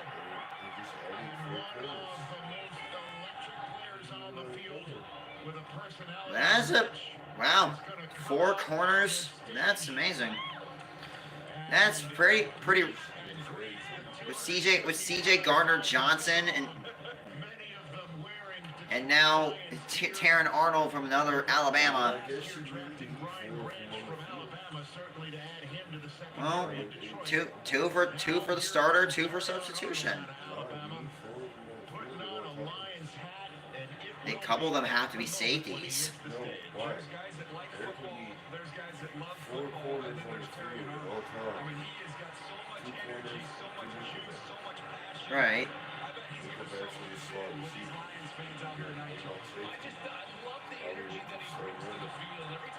Right.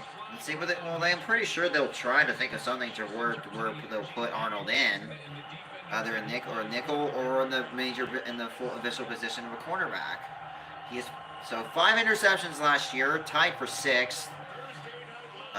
That's 6 interceptions, 20 pass breakups in his career, and with the Crimson Tide. So next up is the Green Bay Packers for their next draft pick in 24. We are officially 3 hours in. That's crazy. Definitely. How are you only 25 picks in? You're about to be done in your 3 hours. That's crazy. I could have done 25 picks in 20 minutes. Well, I mean, that's usually when Roger Goodell takes way too damn long to answer the call, to get the announcement, to get the draft picks in. You don't give teams that much time.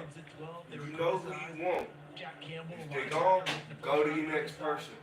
It's not that hard. That's how the draft's supposed to work. It's supposed to be two units. And you touched Paul, on DJ, like all the guys that they've drafted love Line. How that makes you feel. an infectious locker room Oh my God, of guys that's that so just good. love the Thank sport you. and want to compete at a They're high gonna level. cry. They're gonna walk up on the stage. They're gonna get their jersey. Next team on the clock. Next team pick is in. It should be plain and simple. They're gonna keep driving over. I'm getting this, especially everybody's highlights. Oh my goodness. It's 15 years to walk up to this stage to make the call. Let's bring out people that learned about hard work and dedication from his I mean, grandfather. to be honest, I mean, They're about to raise the roof right here. well, yeah, I mean, I'm pretty sure they were important for flag football for the NFL. The flag football community is actually a little stronger. They want to have young women and girls to have flag football accomplishments. Do you want to introduce yourself to the city of Detroit? I just want to say Detroit. I don't blame you for that. Y'all gotta start. Okay, Marcus, thank you for coming in. Appreciate it. I mean, hey. Hey, these fans gonna be crazy, man. Golly. The Lions have announced themselves as Super Bowl contenders. What are you going to help this franchise get there? You already said it. I'm gonna help them win a Super Bowl. Listen to that.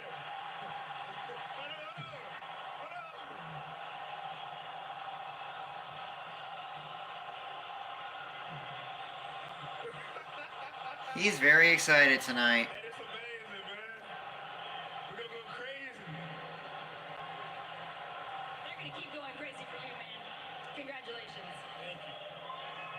With all due respect. Terrion Arnold will probably be a huge asset for this team, the Detroit Lions, on defense, especially with four corners, 2 nickel defensive players and the slot receiver, and 2 corners. Where is he gonna go? So So Terran Arnold will probably be a huge asset. So Terran Arnold, congratulations. Your heightness and your athleticism has shown to prove yourself that you can be a huge asset to help the defense for the Detroit Lions to make it to a playoff run. Well, that's a hopeful. It's hopeful. Not impossible. Right, and then of course, you can see how it immediately changed to boots when the Packers go on the clock. They're in Detroit, they're like, hey, it's just switched right up. Hate lives hard, okay? The hate is hard. So let's talk about Terrion Arnold, the player, and what he brings to the I think The pick is in for the Green Bay Packers, and we're already 25 picks in. We're 25 picks in. There's only 32, not 25. You see a lot of big-time wideouts when you're playing in the SEC. Fluid and smooth. I asked him about this particular interception. Said he picked up a tip from watching tape during the. We are 3 hours and 5 minutes into this night 1 live stream. Night 2 and night 3 will be day 2 and day 3 picks will be tomorrow. Day 2 will be tomorrow, but I'm not sure it will take long though. I think they'll go for round 2 and 3, which will take extremely way too long. It'll be like more than like approximately like 5 hours, 38 minutes, and 23 seconds, or possibly even 6, because when the draft begins. He just picked off a microphone and turned around and took it to the house. Look, watch the spin. Here it comes. There's a turn. There it goes. Big reveal. Take it to the house, Terrion Arnold. Why don't you? What a way to introduce yourself to Detroit. I love that kid in that moment. That was great. Relieved I didn't wear my pink suit tonight. That would have been awesome. Here's Roger Goodell now with the 25th pick. Selected announcement by the Green Bay Packers. They've got 5 picks in the first 91 of this draft. Not booing you, Kamish. With the 25th pick in the 2024 Okay. NFL Draft, the Green Bay Packers and hosts for the 2025 NFL Draft. Wow. Select Jordan Morgan, tackle, Arizona. So Green Bay is going to be hosting next year's draft. Okay. So Jordan Morgan will be the next tackle for the Green Bay Packers. So another offensive tackle was joined in, and he's from the University of Arizona. So now Tampa Bay is next, and let's take a look at his athleticism here tonight for the Arizona Wildcats. And create position. I didn't think he was a very violent, super physical player, but an excellent athlete who I think will benefit being another year removed from that knee injury. He's a David Bakhtiari replacement. That's what they're looking for right there. Yeah, only 2 of their last 14 first rounders have been offensive players. They're both named Jordan Morgan, now protecting Love. So far, the NFL draft is looking good, and 25 in Tampa Bay's pick is in. Take him out of the green room and into the crowd where clearly he's quite comfortable. So we'll be right back after this commercial break. Lions having a good time with Arnold.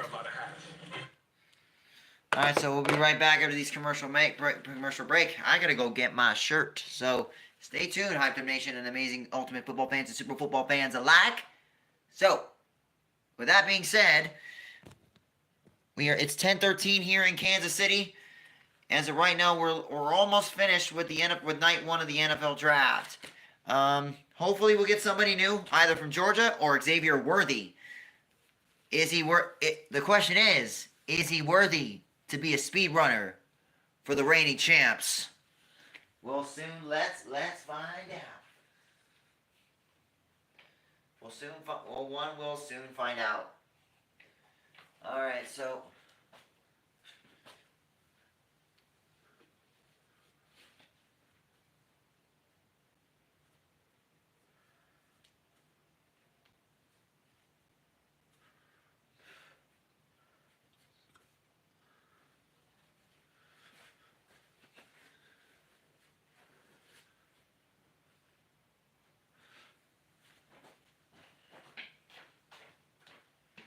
I'll be right back, guys. Stay tuned.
All right, I'm back. Didn't take me long, did it? No, it did not. Here we go. Tampa Bay Buccaneers are ready for their next pick. For the next pick, as of right now, Tampa Bay Buccaneers is looking pretty solid so far tonight. Especially last season, it was pretty good. They actually made it so far into the playoffs, into the divisional round. In the divisional round, they did a great job, but it wasn't enough.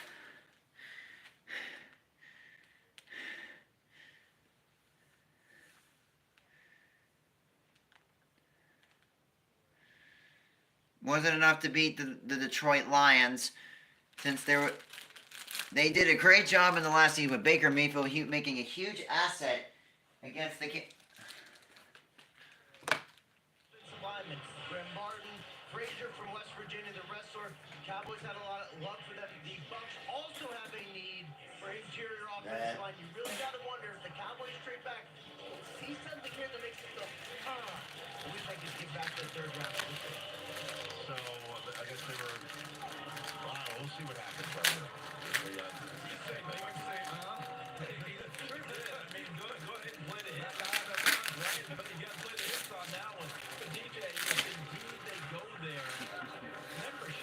Right here is. Yeah.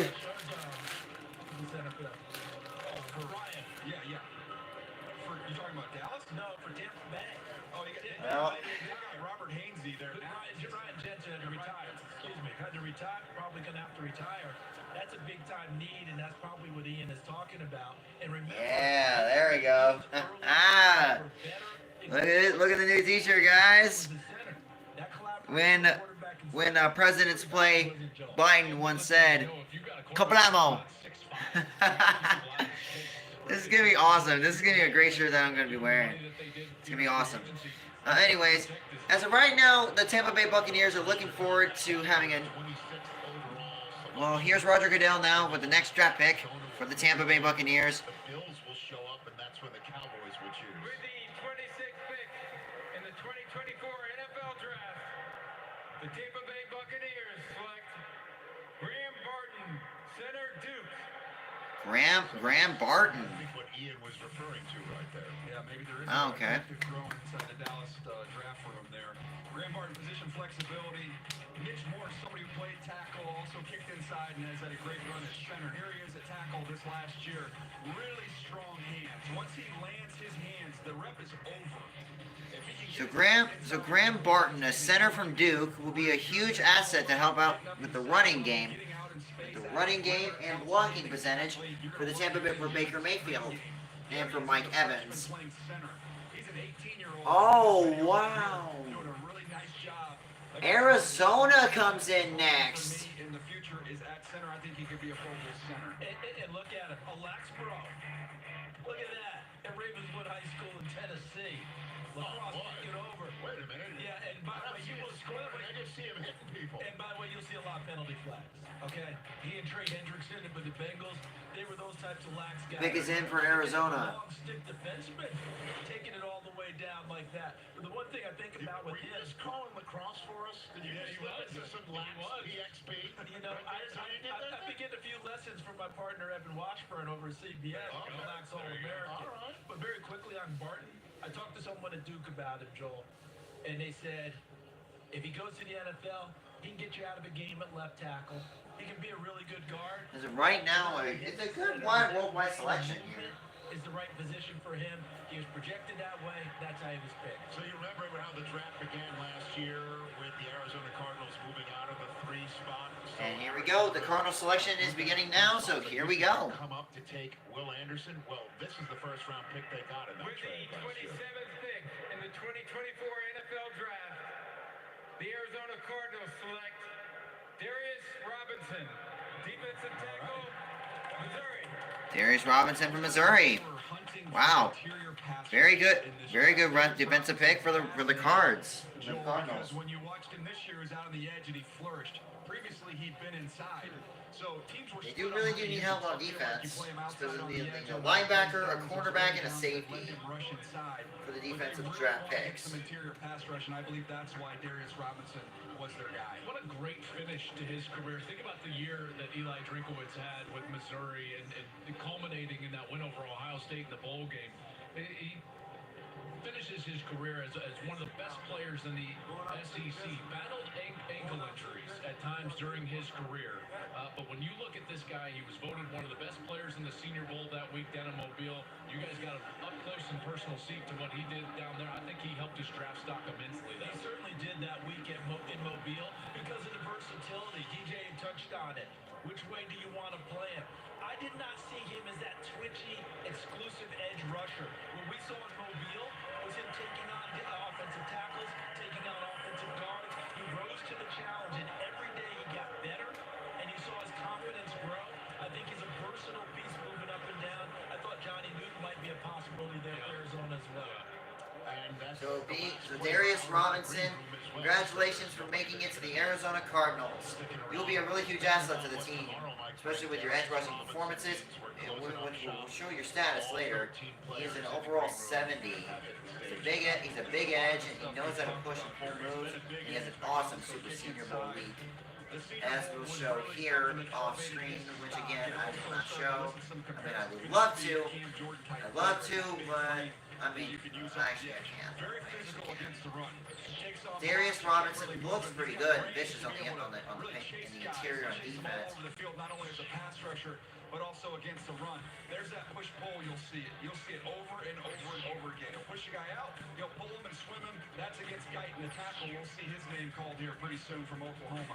There he is kicked inside and showing you that interior pass rush. So a fun, versatile chess piece here along the defensive front for the Cardinals, Rich. Talking with some of his teammates. It's a pretty good defensive pick. They said that so right now, things could look pretty solid here for the Cardinals. Leadership there in the Mizzou locker room. And again, I just like pointing these things out because moves get made in the draft and you forget about them, and picks get made and you don't know the genesis of it. Again, the fact that Darius Robinson is hugging his family there and hitting the stage to be a member of the Arizona Cardinals is because last year Monty Ossenfort moved out of the 3 to move back down, and then you wound up moving back in to get Paris Johnson, and on top of all of it, now now he had that first-round pick he got for all of those moves. He got the tackle he needed. He gets Marvin Harrison. Wow. Comes back with Darius Robinson tonight. And now he's with the Chiefs on the clock. Kaylee Hartung.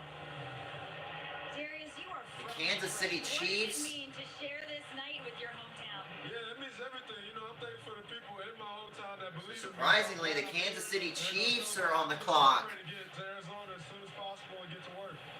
Arizona started off the first round with a bang. And Wow. Harrison, now they're capping it off with you.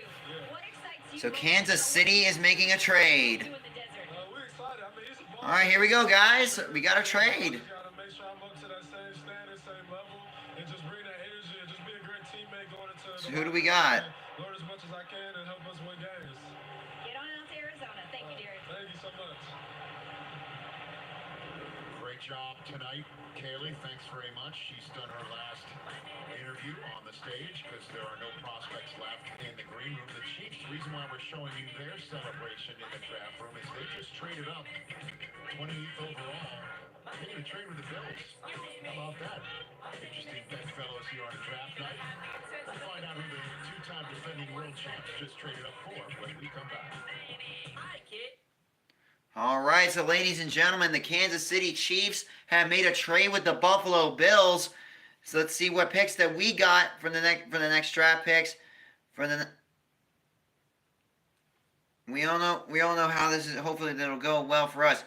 Worthy can come to the Chiefs, or a wide receiver or a safety will help us out here tonight. Let's just see how this goes, guys. Let's get hyped up. We get pumped up. Chiefs Kingdom, put your ones up in the sky and get those hyped up nation veins flowing. Because this is going to be great, man. This is going to be awesome. Yep, they traded with the Bills. Let's see who they got.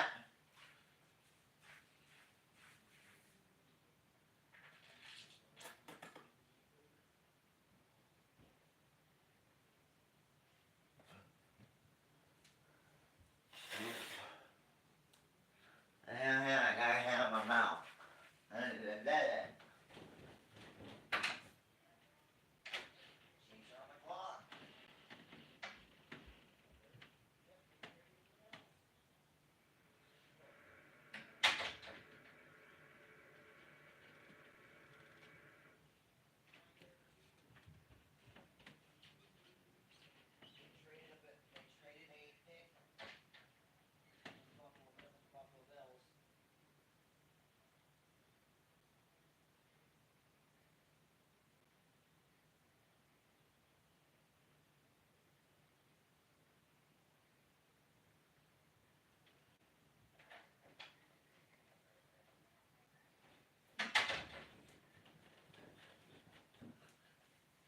This is going to be great, guys.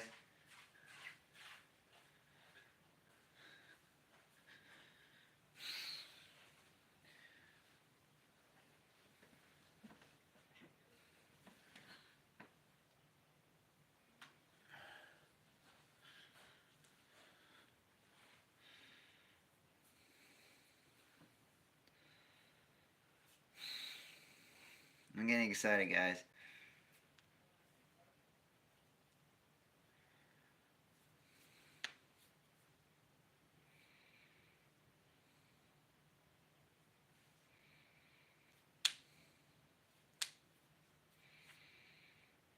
Yeah!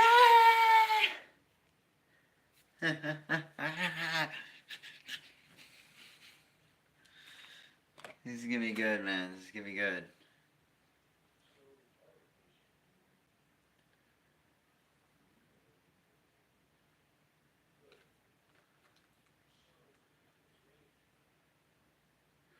So here we go, and we are back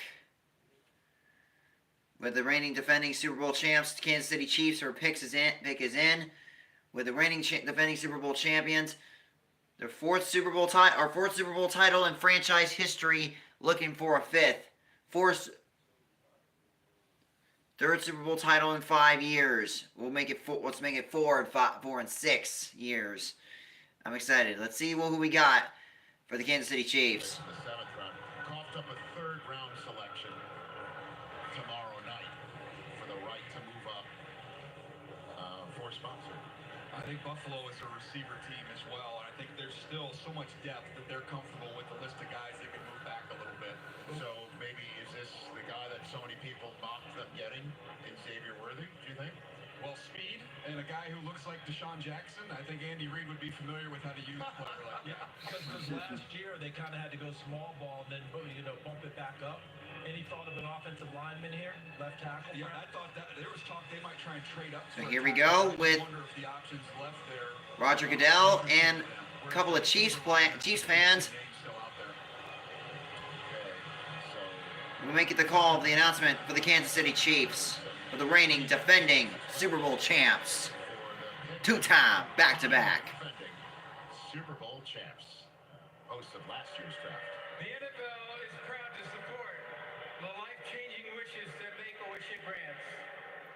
One important wish was requested by a young man by the name of Justin Laverne, who was diagnosed with renal failure at age 15 and received a kidney transplant from his father just last year.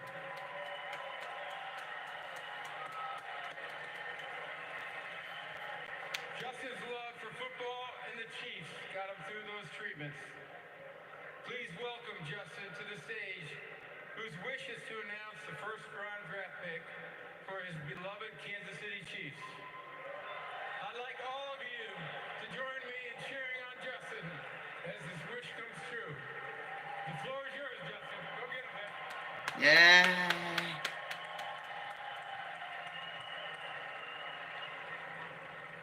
The Buffalo Bills have traded the 28th pick to the Kansas City Chiefs. With the 28th pick in the 2024 NFL Draft, the back-to-back Super Bowl champions Kansas City Chiefs select Xavier Worthy. Yay! Yes! We got Worthy! Woo-hoo! Yes! Players taken in the first round, and that record is Let's go! by the guy who broke the record. Woo-hoo-hoo! And he's joining the Chiefs. Look out. This might not be the Xavier Worthy is joining Chiefs Kingdom.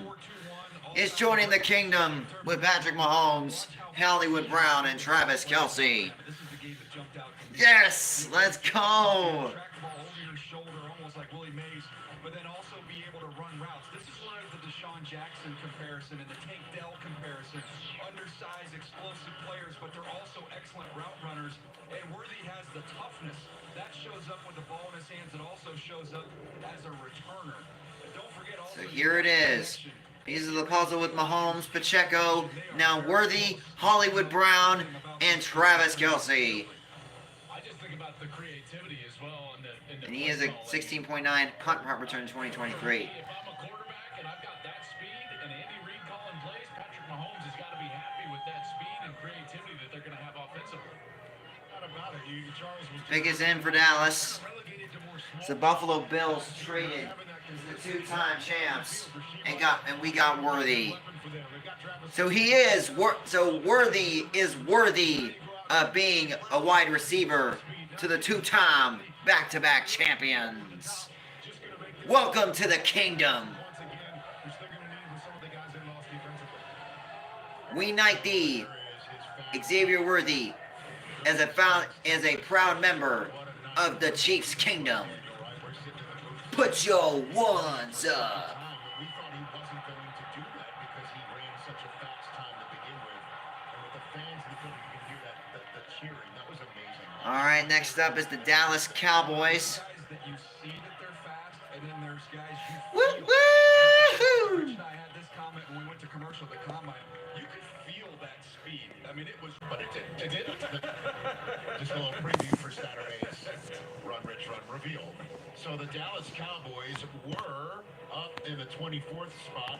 They allowed Detroit to come on up, take Terrion Arnold, and they traded all the way down to this spot.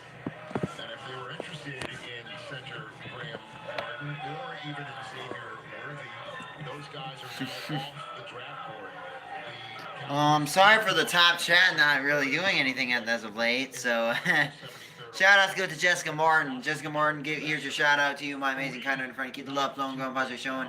Sorry that the shout out took way too long, but hopefully your love and positivity will keep blowing up in very many years to come. All right, so here comes the Dallas Cowboys pick and selection. Nana, this goes to you. Here's the pick. With the 29th pick in the 2024 NFL Draft, the Dallas Cowboys select Tyler Guyton, tackle, Oklahoma. There you go. I had 8 tackles in my top 50, and I believe that Tyler Guyton from Oklahoma is going to Dallas. Tyler Guyton, he's going to be the eventual replacement for Tyron Smith, who's now a New York Jet. We talked a lot about Mims earlier. 8 starts. Not many more starts here for Tyler Guyton. Inexperienced former tight end, but look at the dimensions. 6'7", almost 6'8", 300. We are almost finished with the NFL draft. Night 1. Then we can call this game closed.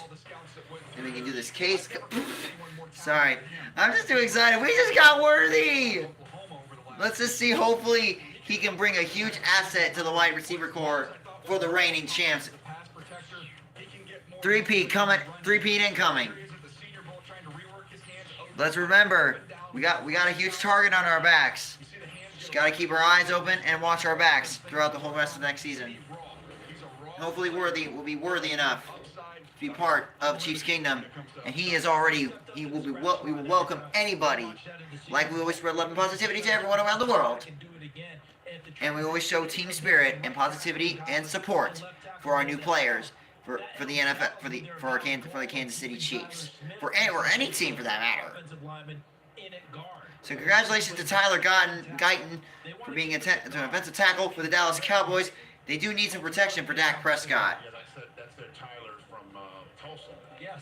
Also from the From Tyron to Tyler to Tyler. There you go. I mean, I know he's switching sides, right? Vic is in He's used to protecting for the Baltimore Ravens. Because of Dylan Gabriel being a lefty. And with only the 15 starts, he's only going to get better. And he's only going to continue to learn how to move with that big frame and get better. Because, yeah, Bill Beatonbow, the offensive line coach, told me the same thing. Like, this guy could be the most talented that he's had in that room. And that's saying something because they've had a ton of incredible linemen at that school. 21 offensive players through the first 29 picks. We got 3 more to go. Ravens, Niners, and the Bills. So the Ravens pick is in, and the Niners are already on the clock. There is Eric DeCosta and the rest Won of the the AFC North for the first time since 2019. Chad Steele just hung up with right there. 2 more picks to go. What do you think? With the Well, when you're looking at the Ravens, corner was the spot. They love to shop at Iowa. As of right now, you got the Cooper DeJean, who's still out Conkley there. is still available. And I go back to Marshall Yanda. Lamar Jackson won the MVP last year and the NFL honors. Congratulations to Lamar Jackson winning his 2nd MVP. I like Rakeshaw. I'm a little higher on him than most others, and you've got Nate Wiggins. So there's a whole host of corners if that's the direction they want to go. That was the place they really struggled. They do need a lot here. So they already have a ton of wide receivers. They were rotating guys in and out. The biggest game of the year, the Bills that locked down the #1 seed. Arthur Mollett was making play after play in the secondary. Not that they didn't like Arthur Mollett, but they sure like to have some reinforcements for him. The secondary seems like a good spot. Well, I wonder if they want to go true corner, which would be probably more like a Wiggins or a McKinstry, versus DeJean, who might be more of a safety in the future. Or a big nickel, and that's how Kyle Hamilton plays in that role. So that's a good point, Joel, because that middle of the field play. A little bit of a duplication. Kyle Hamilton plays the big nickel, the small nickel at the same time. He plays the best defender on the field, right? Every time. Kyle Hamilton, thank you, Rich. Kyle, when they say Kyle died from defense, Kyle Hamilton brought it out there. You need another one. My team is on the field. Kyle's out there. Pretty good. I like he shops if they shop at Iowa. Yeah, I like to go shopping down there. I like to go shopping there. Why not? Certainly on the defensive side of the ball as well. In terms of shopping, I mean, as far as I'm concerned, one of the most no-brainer free agent signings that I can remember is recent memory, which like was born to play there. Well, ladies and gentlemen, we've had this has been a very eventful and fun NFL draft night 1. Hope you all enjoyed. Hope you enjoyed this live stream so far, even though we're almost to the brink of the end of the draft. Yeah, the Ravens are looking pretty deadly so far with Lamar Jackson, Zay Flowers, Odell Beckham Jr., and now adding Derrick Henry. Here's Roger Goodell for the Ravens, for the Ravens selection. With the 30th pick in the 2024 NFL Draft, the Baltimore Ravens select Nate Wiggins, defensive back. Nate Wiggins. Yeah, you guys talked about in terms of just Nate Wiggins. cover corner. That's what he is. Reminded me of DRC. Wow, good pick. Marty. The 173 pounds was a little startling. He got to his pro day. He was back up over 180, so that was encouraging. A very dynamic athlete. The testing numbers were excellent. He's very loose and fluid and smooth in all of his movements as he keeps his eyes on the quarterback. Watch the speed to close here. He can close down that space, that catch up, that makeup speed. He's got it big time. The effort to chase plays down. He did it twice. You'll see them both right here. Forced the fumble at the 1-yard line. Here he is against North Carolina. Another one. Phenomenal effort to chase that play down. Now the issues are some of the tackling. So congratulations to Nate Wiggins. Nate Wiggins is now officially a Baltimore Raven, and he'll be a huge asset to the Baltimore Ravens defense. And as of right now, we're only two picks away from the end of night one. So 2 picks to go. what a very eventful NFL draft. As right now we're on our possible final commercial break of the night. As of right now, hope you all are having a great, fantastic night so far. Tomorrow is Friday, and hopefully things go amazingly well for you throughout the rest of the weekend. Hopefully your weekend is going spectacular. We got a lot of more videos up ahead soon enough. More love and positivity to spread out on a daily basis. As of right now,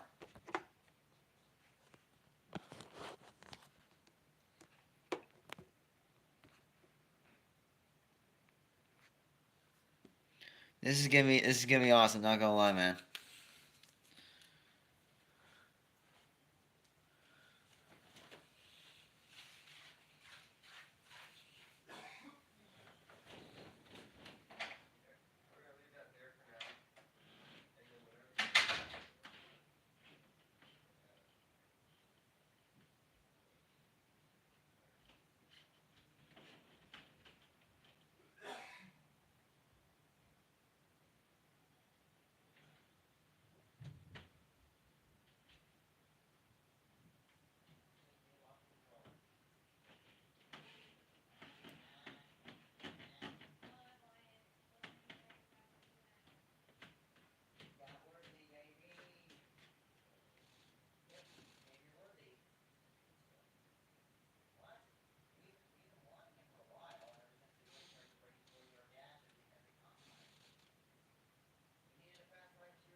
Let's go!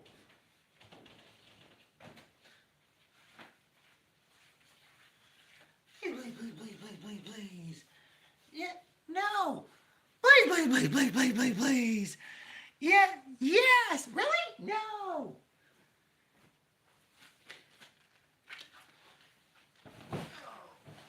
Oh my God, I'm awesome. I'm hyped up right now.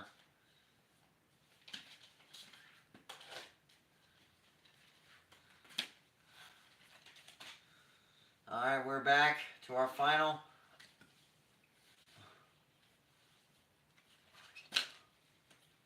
Alright, we are to our final 2 picks. for the NFL Draft.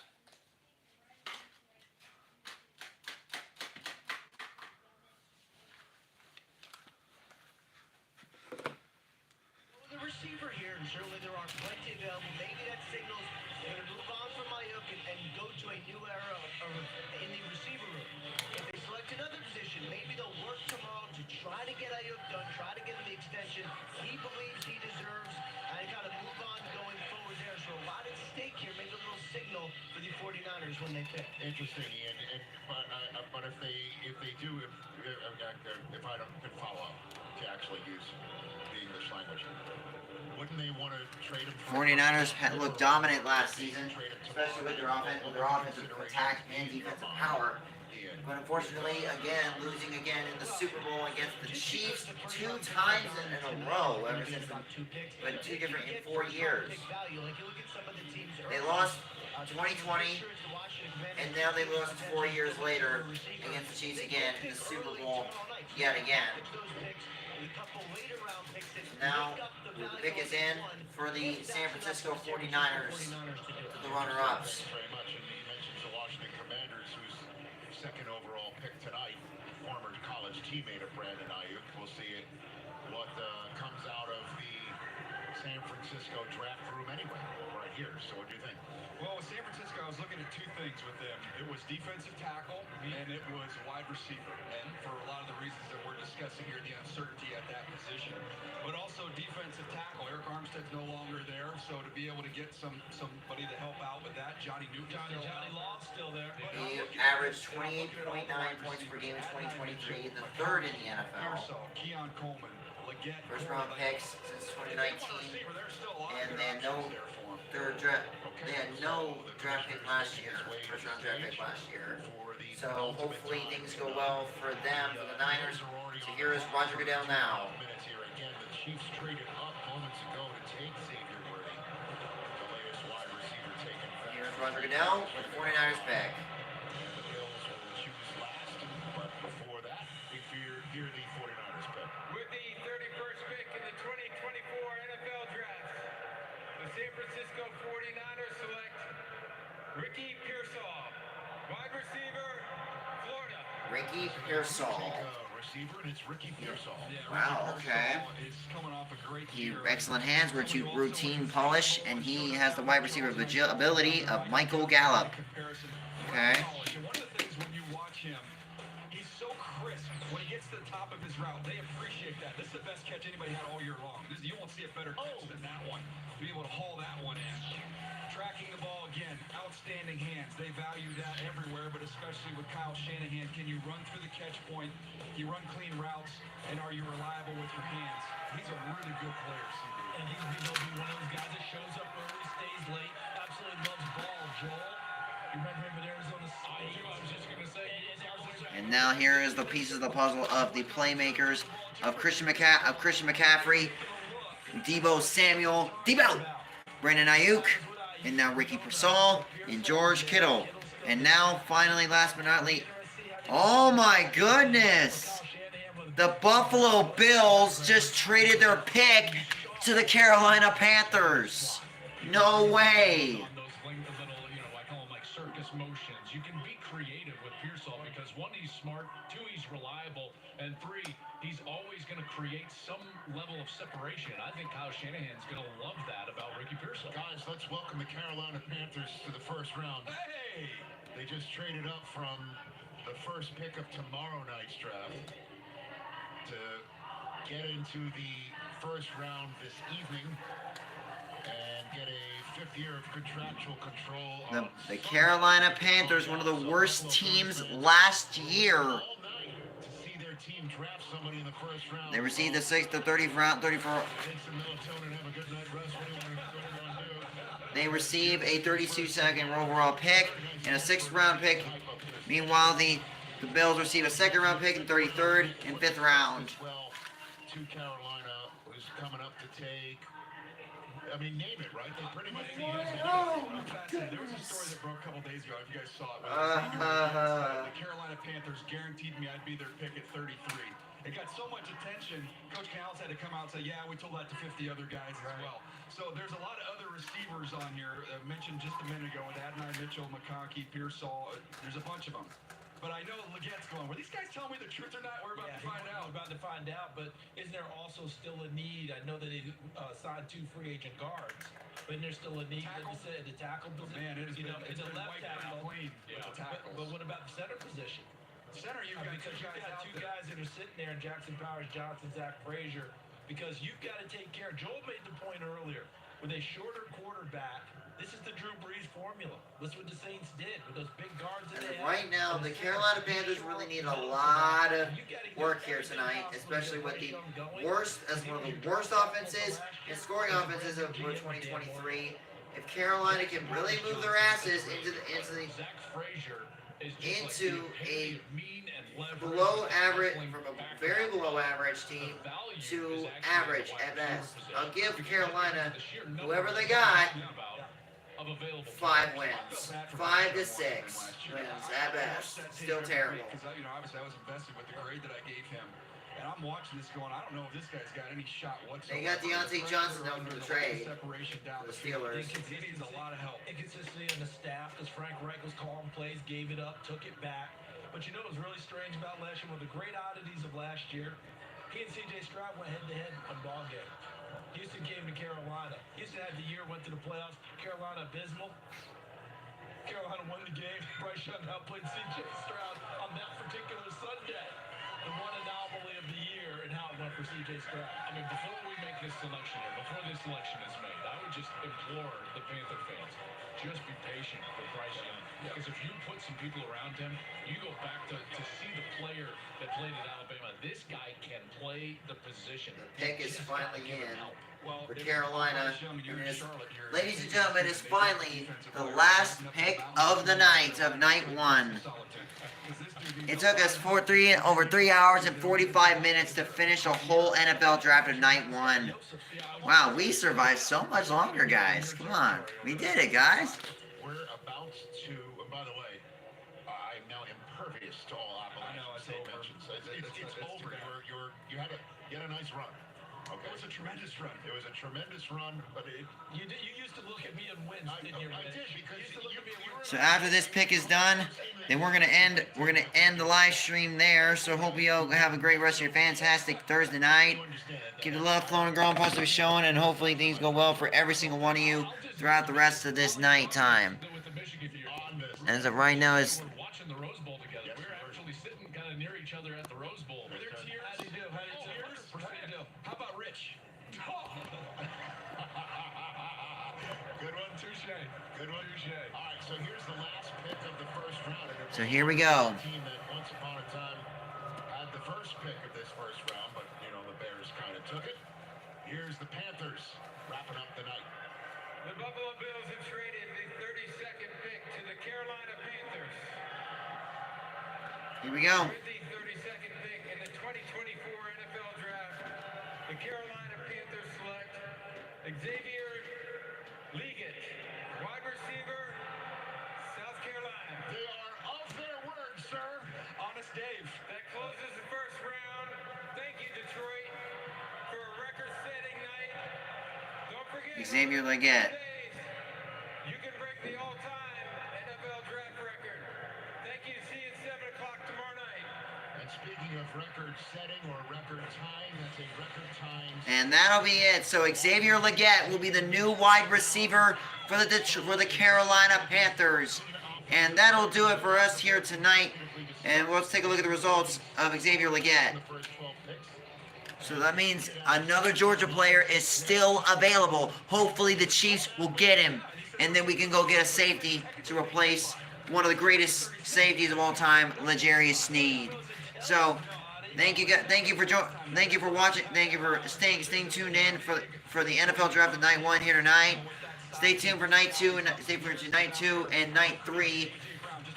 Well, hopefully for night 3 that will probably day 3 will probably not happen, because it'll take the whole entire day to get that done, and I don't think I really want to do that. So I don't want to waste anybody's time.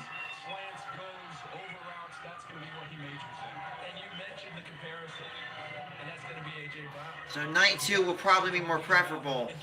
So both teams, so Xavier Legette will be a huge asset to this team, to the Panthers, but they're going to need a lot more to help out with this team that is below average on offense. So, with that being said, think.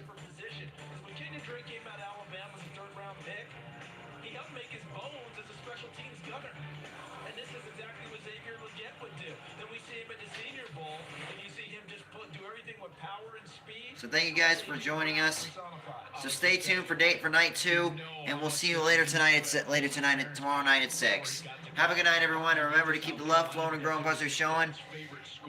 Hearts up, never give up, and remember, love is love and positivity for life. Thank you guys for tuning in for the Night 1 NFL Draft. Until then, keep it positive. Love is love and positivity for life.